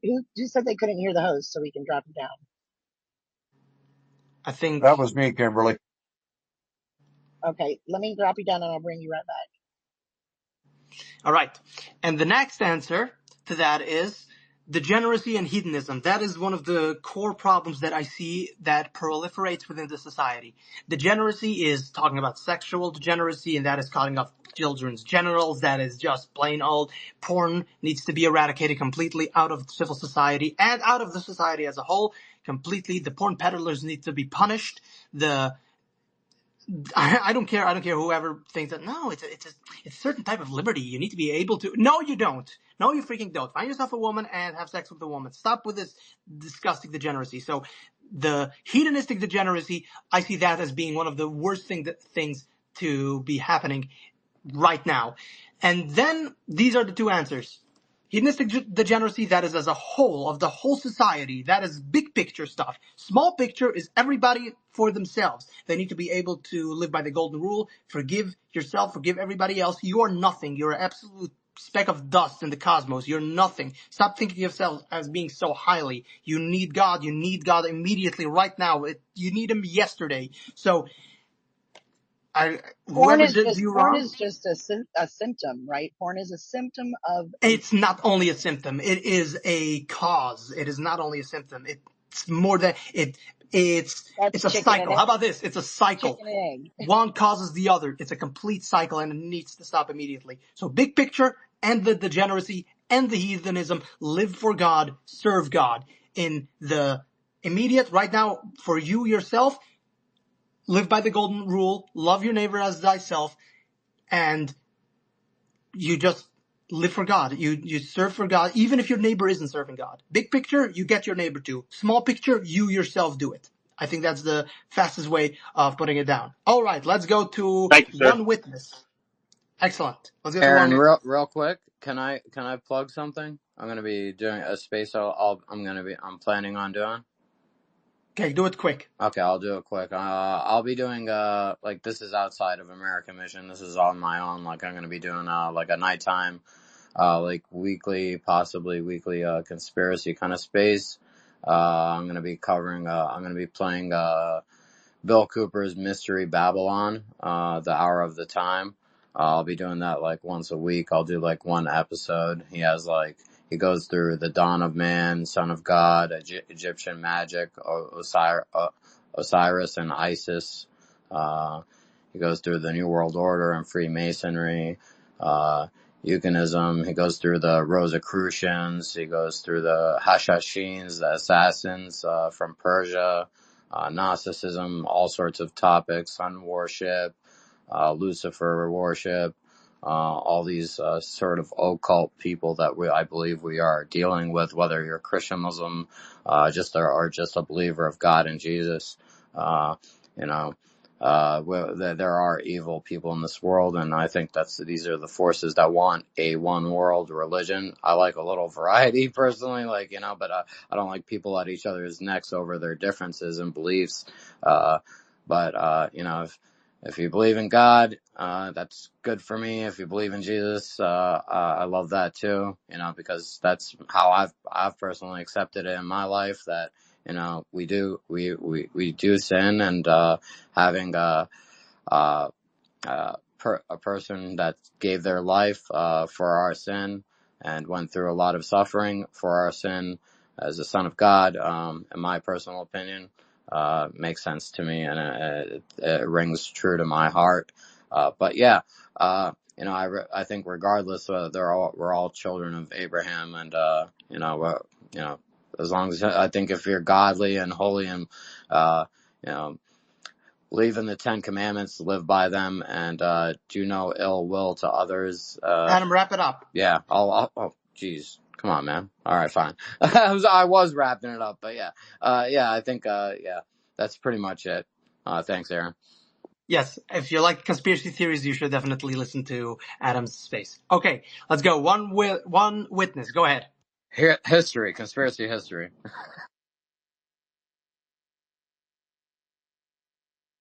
Go ahead. One witness. You've been called to testify. Um, yes. Thank you kindly. Great space. There's a real need for it.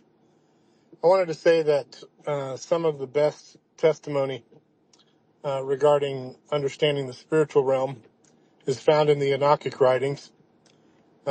And we find in no uncertain terms that the evil spirits, which would later be referred to as demons, are the spirits of the dead giants. In fact, where the nations are now being gathered to Mount Hermon at the 33rd parallel, is where the son of David gave a speech there at a place called Caesarea Philippi.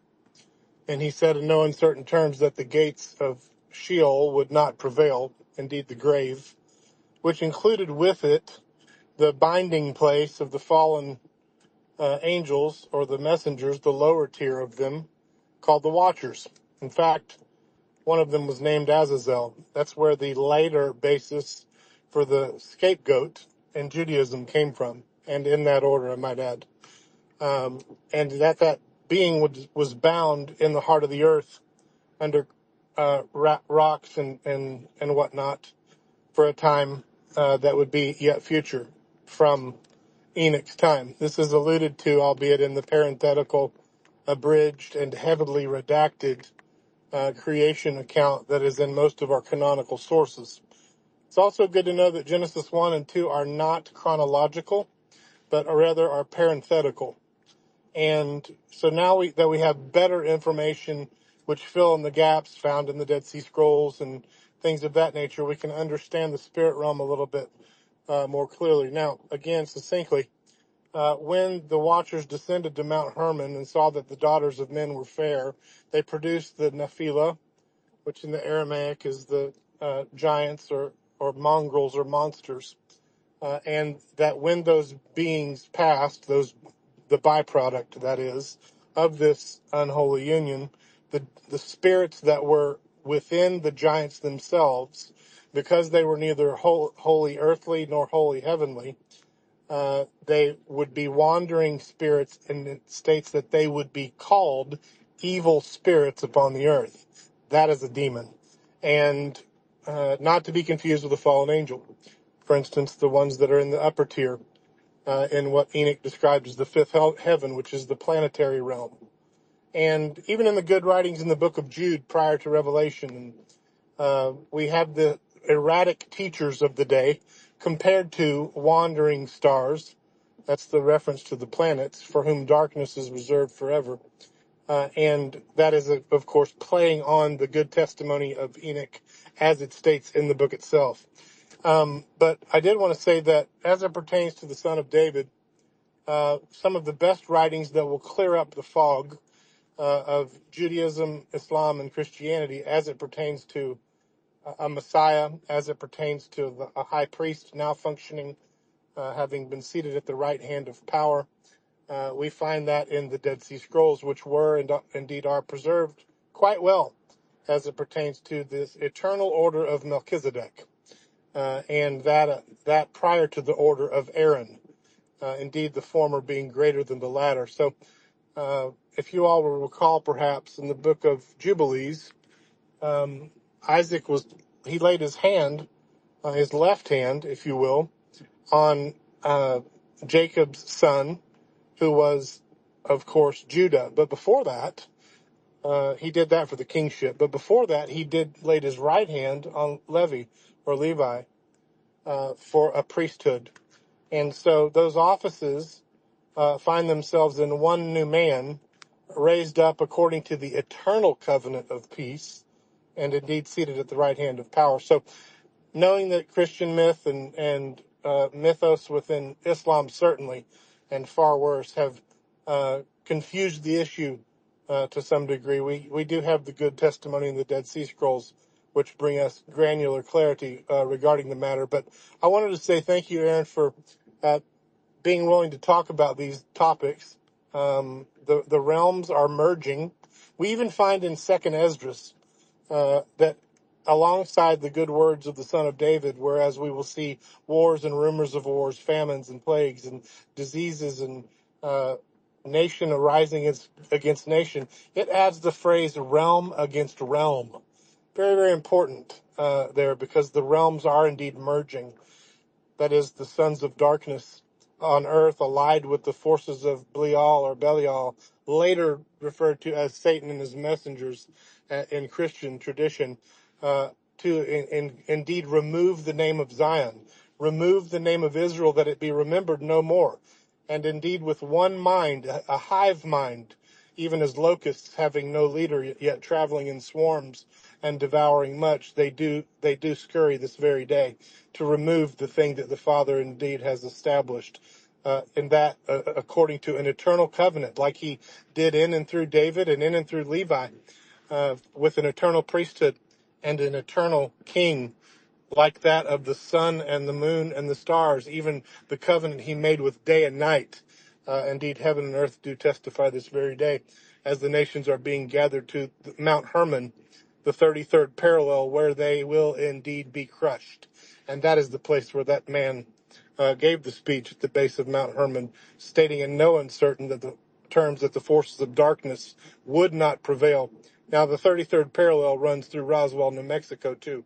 So I'm hoping that this helps you see the connection between not only the earthly nation against nation and kingdom against kingdom, but also the realm against realm.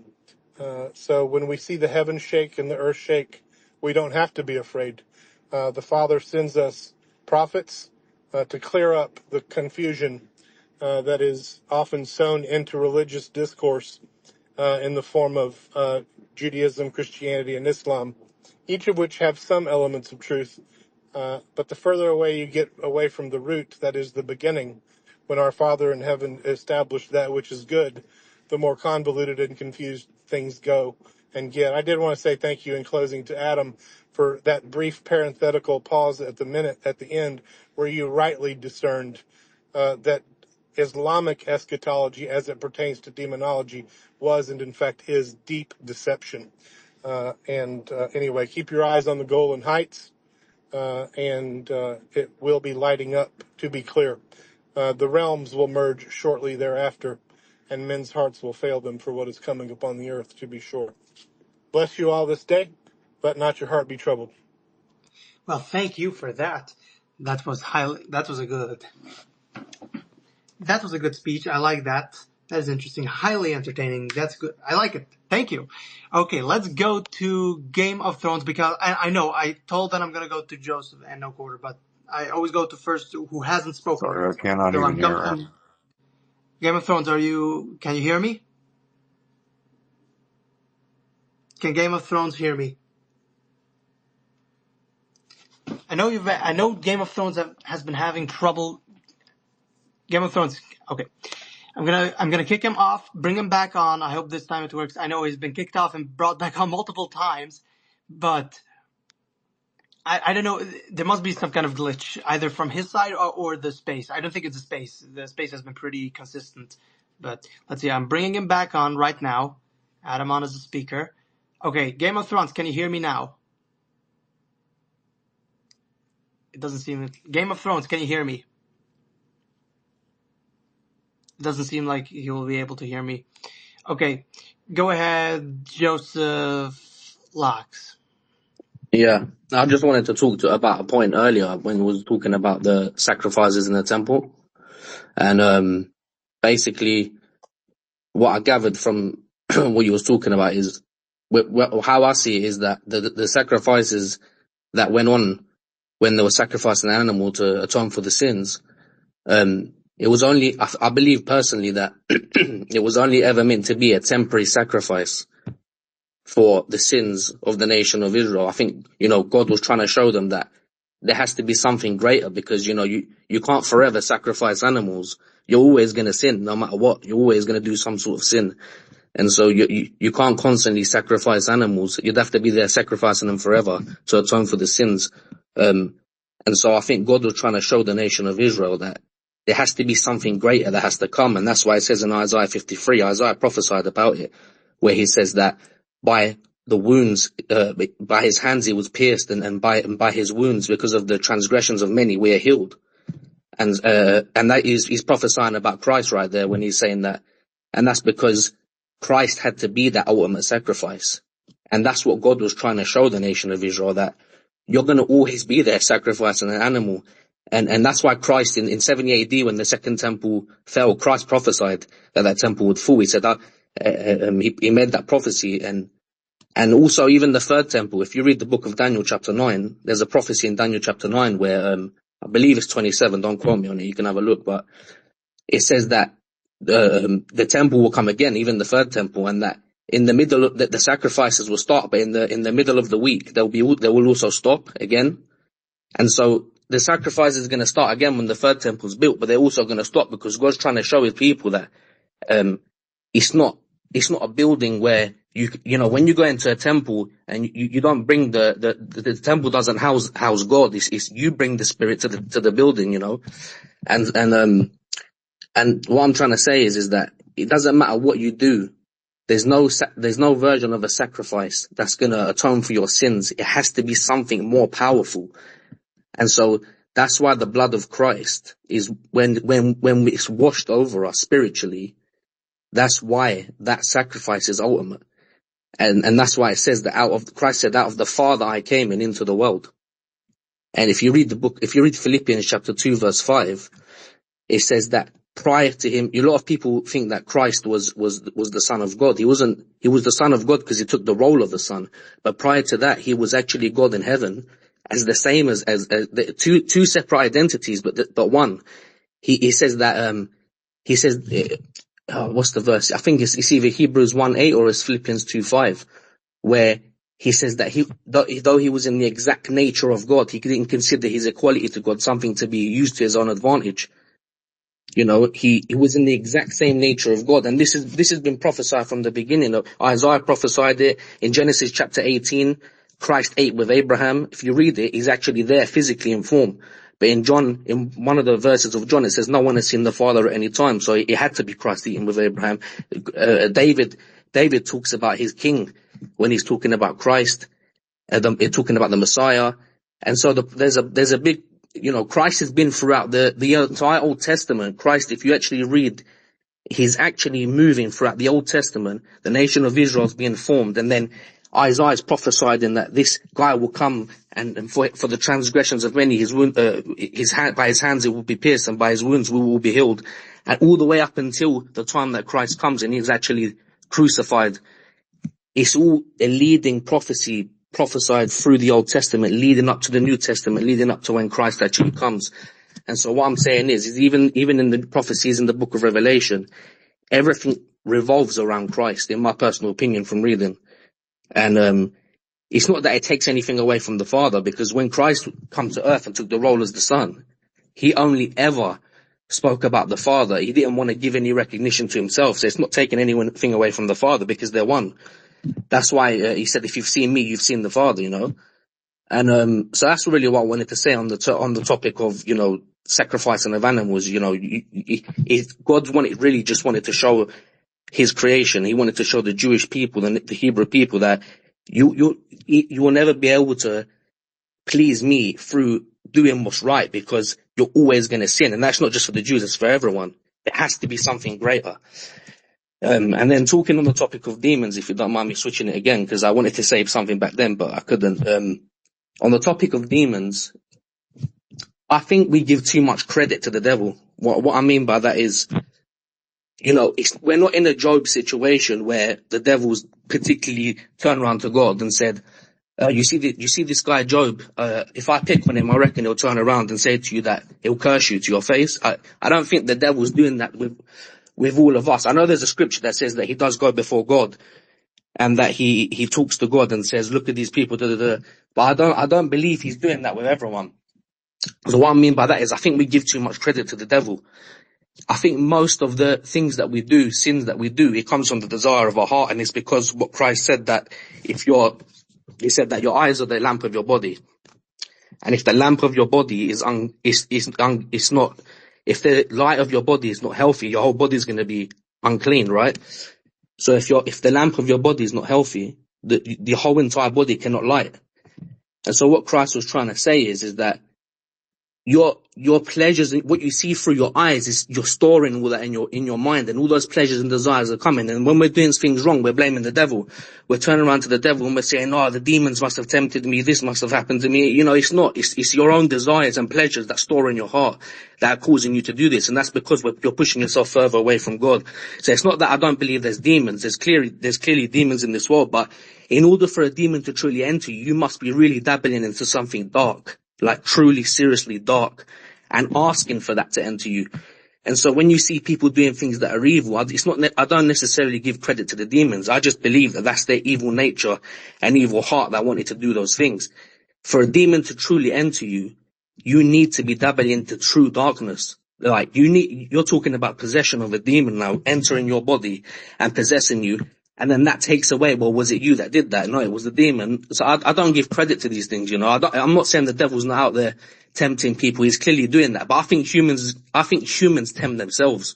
Personally, I think humans most of the time do all these evil things that you see going around the world. I don't give the devil credit for that. I just say it's humans in their evil nature going after the desires of their heart. And so I wouldn't give too much credit to the devil personally. I do believe there is demons, but you can't see them. So what's the point of giving them credit? It's like an old Peter Pan thing. Like if you watch the old Peter Pan where if you didn't believe in the fairy, she didn't exist, right? I mean, she died, sorry. If you stop believing in her, you, at the end of the day, if the demons are not going to reveal themselves, don't give them credit, It's human nature. We're as humans, we desire what's wrong naturally. And that's because we're not in the Lord 24/7. You need to have the Spirit of the Lord living in you, and you need to be connected with God. It's almost like an avatar connection when the avatar connects his hair to the animal and he becomes one with the animal. That's how you have to be with God. And humanity clearly by the book of Revelation, if you read it, how it's been prophesied from Christ in Matthew 24, nation will rise against nation, kingdom against kingdom. Humanity is inevitably going to go to the darkest of dark places before the Lord returns. And so that's inevitable. But an individual person like us here today, we need the avatar connection every day to stay sane, to stay connected to God. And that's the only way truly to have a healthy body. And yeah, that's really what I wanted to say, hopefully it made sense. I definitely agree on the part, of course, as we have discussed already, that a person, in order to let a demon take possession of them or anything like that Internet sort. change. Oh no, I don't know what's wrong with Game of Thrones. I don't know why it's not working. I don't know why. Listen, Adam, let Game of Thrones know that I can hear him. Let him know. Adam. Game, he could hear you. I guess you can't hear him. So, Adam, you're going to tell him Can when he I can go ahead? speak. Adam, I can hear you. Can you hear me? I guess you can't. You can't hear Aaron. Do you Tell him mind if that I I will. go? No, wait. Yeah, you could. Tell him to wait. I just want to finish Wait. my thought. Okay. Then he could go. Wait 1 second. He's gonna finish his thought, and then you could go right ahead, Game. I will let him know. Okay. I mean, you will let him know. Whatever. Okay. So, yes, a person needs to be in a very low moral character and a very low morality and a hedonistic, pleasurable place in order to allow a demon to take possession of them. So if you are the type of person that has allowed demons to take possession of you, you can still reclaim your life. You could still win. You could still do. But you have to really connect with God. Otherwise, I mean, you're allowing yourself to get lost. There is still hope, but you really got to work extra hard because you have already made it so that you're in such a terrible position. Okay, Adam, let Game of Thrones know that he can go ahead. Yeah, Game. You could go ahead. I just wanted to say, I think in the stories of Jesus, Mary was possessed by demons, and then that's why she drank so much, and she was an alcoholic, and so on and so forth. Correct me if I'm wrong, but go ahead, Game. You're up. Oh my God. That was quite a sideways departure. I'm damn near 70. Next year I will hit the 7-decade mark. But as a Christian who basically a lot of things have evolved, with me to be more discerning and more understanding. First of all, we're all, I think, in this room, followers of the book. Okay. No matter if you're Mormon, pardon me, Mormon, excuse me. Whoa, that was weird. Muslim, Jewish, or Christian. And to me, most assuredly, Satan's biggest trick is to convince everyone that he didn't exist. All right. God gave us free will, number one. This is something that's very clear throughout history. To do good or to do bad. God being the author of concord and the devil being the deviser of confusion and strife. Here's the big takeaway. Satan doesn't come to you as a big, gnarly, red poking, a guy with a tail. No, it's a seduction. It's always something either naughty, but nice, telling you it'll be okay. You can get away with this. Nobody's going to know. Da, da, da, da, da, da. That is the trick. This is how Satan works for me. And understanding that and understanding that Christ came as the fulfillment of prophecy, as the atonement of sin, and by grace and grace alone are we saved. And it's that simple. But this is where I call out a lot of brethren on the Catholic side of the aisle that I call them the mafia Catholics, the ones who go out and sin and shoot and kill and rape and whatever. And then they go to confession and they say 15 Hail Marys and boom, the slate's clean. They do it all over again. God knows the intention of your heart. Don't ever think he doesn't. It's something to me that we all walk slowly, and that's this. God, it's said throughout the Bible, we all work out our own salvation with fear and trembling. And fear doesn't mean shaking to me. It means respect. And once we get that and we have that connection with the Holy Spirit, it's all good. The choice is yours. Adam, tell Game of Thrones that I thank him for his contribution to the conversation. Game of Thrones, Aaron, thanks you for your contribution. He did get to hear what you were saying there, so he appreciates. Yes, I heard. Tell him I heard everything. I don't know why he can't hear me, but yeah. Okay, let's go to No Quarter.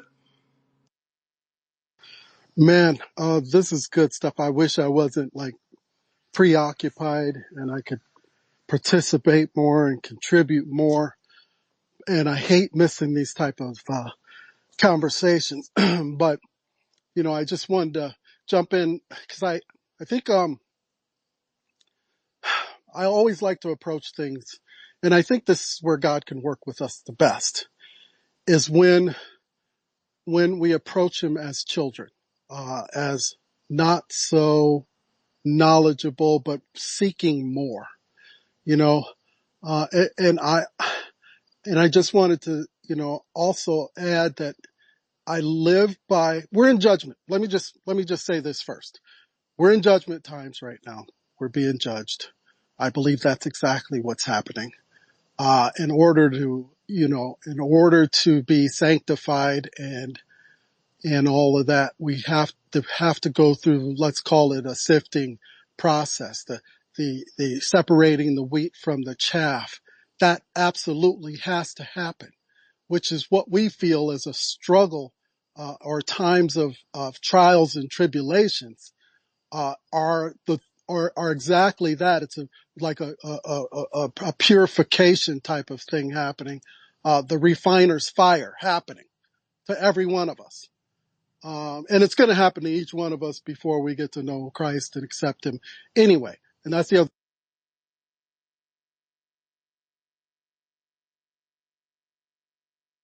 Adam, you there? I'm sorry. No Yeah, Quarter. I'm here. Sorry, I I was. meant No Quarter.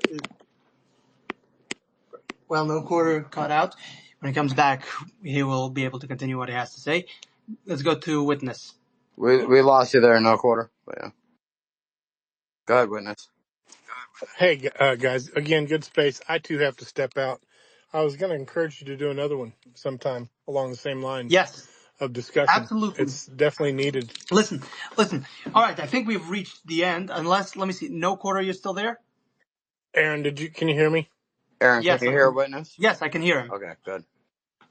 Yeah, I was going to suggest that perhaps you do another space along the same lines. Absolutely. Maybe even put Judaism, Christianity, and Islam in the title and draw in some more folks from the Abrahamic religions. And anyway, great space, and bless you, brother.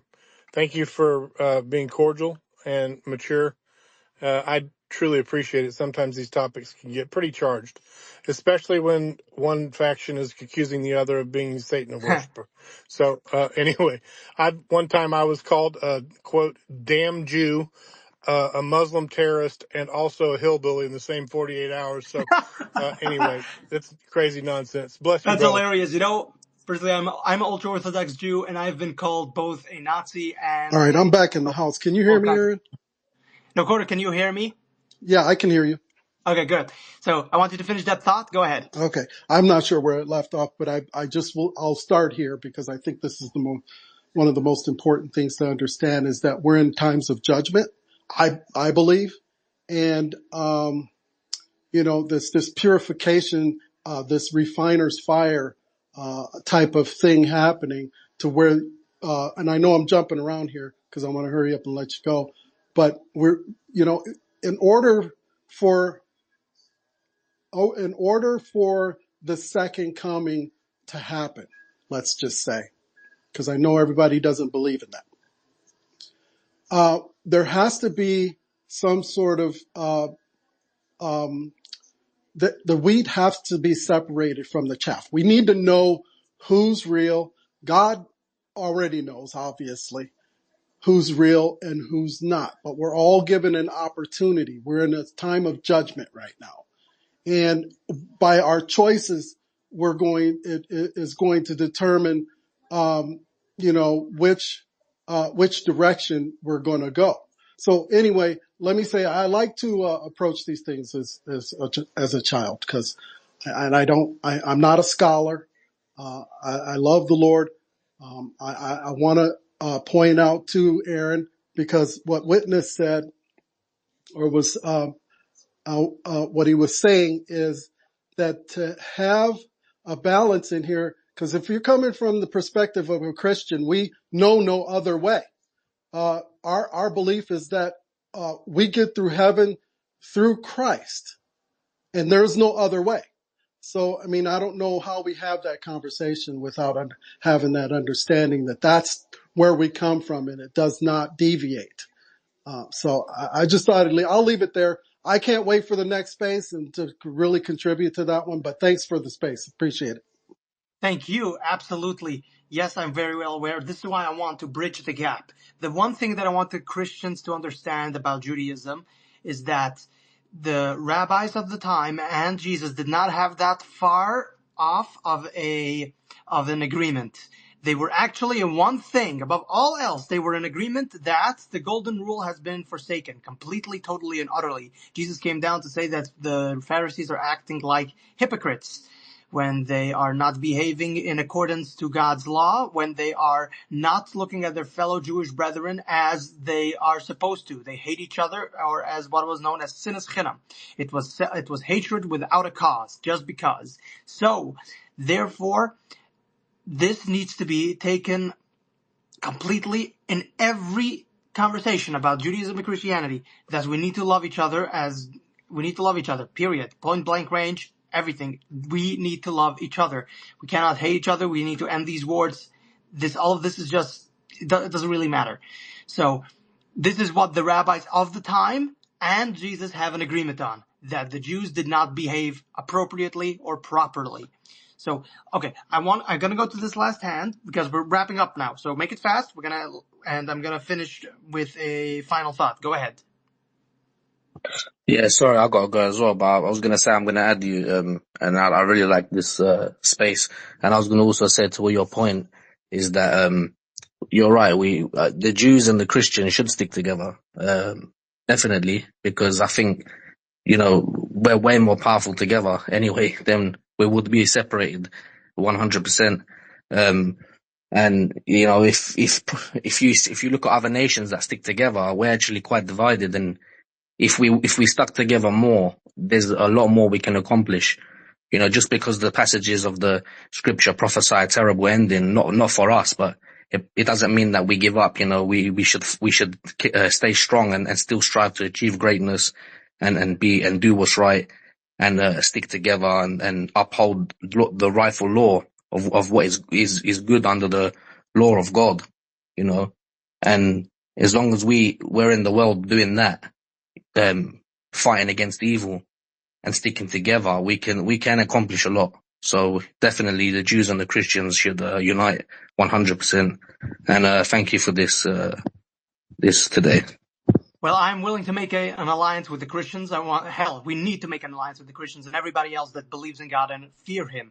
Those we really do need the alliance, because the hedonistic satanic forces are definitely on the move, and they are not sleeping. They are going to try to destroy us. They want nuclear war. They are anti-human. They are the anti-humanist Malthusian types. They need to be stopped at every turn. They cannot be allowed to win. So yes, we definitely do need an alliance. We need to stop these evil bastards immediately, and it had to stop. It had to be done already yesterday. So yes, if you are keeping in the conversation of the title, if you find yourself being talked to by demons, you find yourself being drawn to demonic forces, you see Satanism as being attractive or anything like that, your moral character has been thrown into question. You need to stop it immediately. You need to find help either by a priest or by a rabbi, or just ask God for forgiveness. Just cry and beg for God. Just Don't cry your listen heart to out. Taylor Swift. Yeah, do not listen to Taylor Swift. Yeah, definitely not. But yeah, cry your heart out. God is desperate for your tears. He is desperate for you to ask for forgiveness. He loves you. He wants you. He just does not want you to fall into the hands of either Satan or whatever evil force there is out there. He definitely wants you. So you are definitely loved. Do not give in. Do not surrender to the dark forces. Okay. For those who are interested in these kinds of conversations, we do this every second Sunday. So second Sunday from now, keep an eye out for a link. I'll probably post either Friday or at the end Second of Saturday. Sunday. I knew it. SS, you are a Nazi Jew. Yep, I am. Yep. I'm Adam, you have kidding. exposed I'm me. kidding. Adam, you have exposed me. Okay, so every second Sunday we have this kind of discussions. Last one was about if Jesus was a Pharisee. So if you guys want to listen to that, that is very interesting. For those who are in question or in doubt, was Jesus an actual Pharisee? Well, I bring out all the evidence that Jesus, not all, I bring out some of the evidence that Jesus was a Pharisee. There is much more to talk about. And we're going to be talking so many interesting things, so many things related to theology to understand the differences. Once we start to understand the differences, then we start to understand each other. And this is one of the parts that we need to make sure that the communication does not break down between us, because that's what they want. They want us divided, and we're not going to be divided. We're going to serve God. We are not going to allow them to divide us, because a house divided against itself cannot stand, and we really need to be in the graces of God, in the house of God. All right. Thank you, everybody, and we will see you in 2 Sundays. See you around. Peace God out. bless everyone. See you.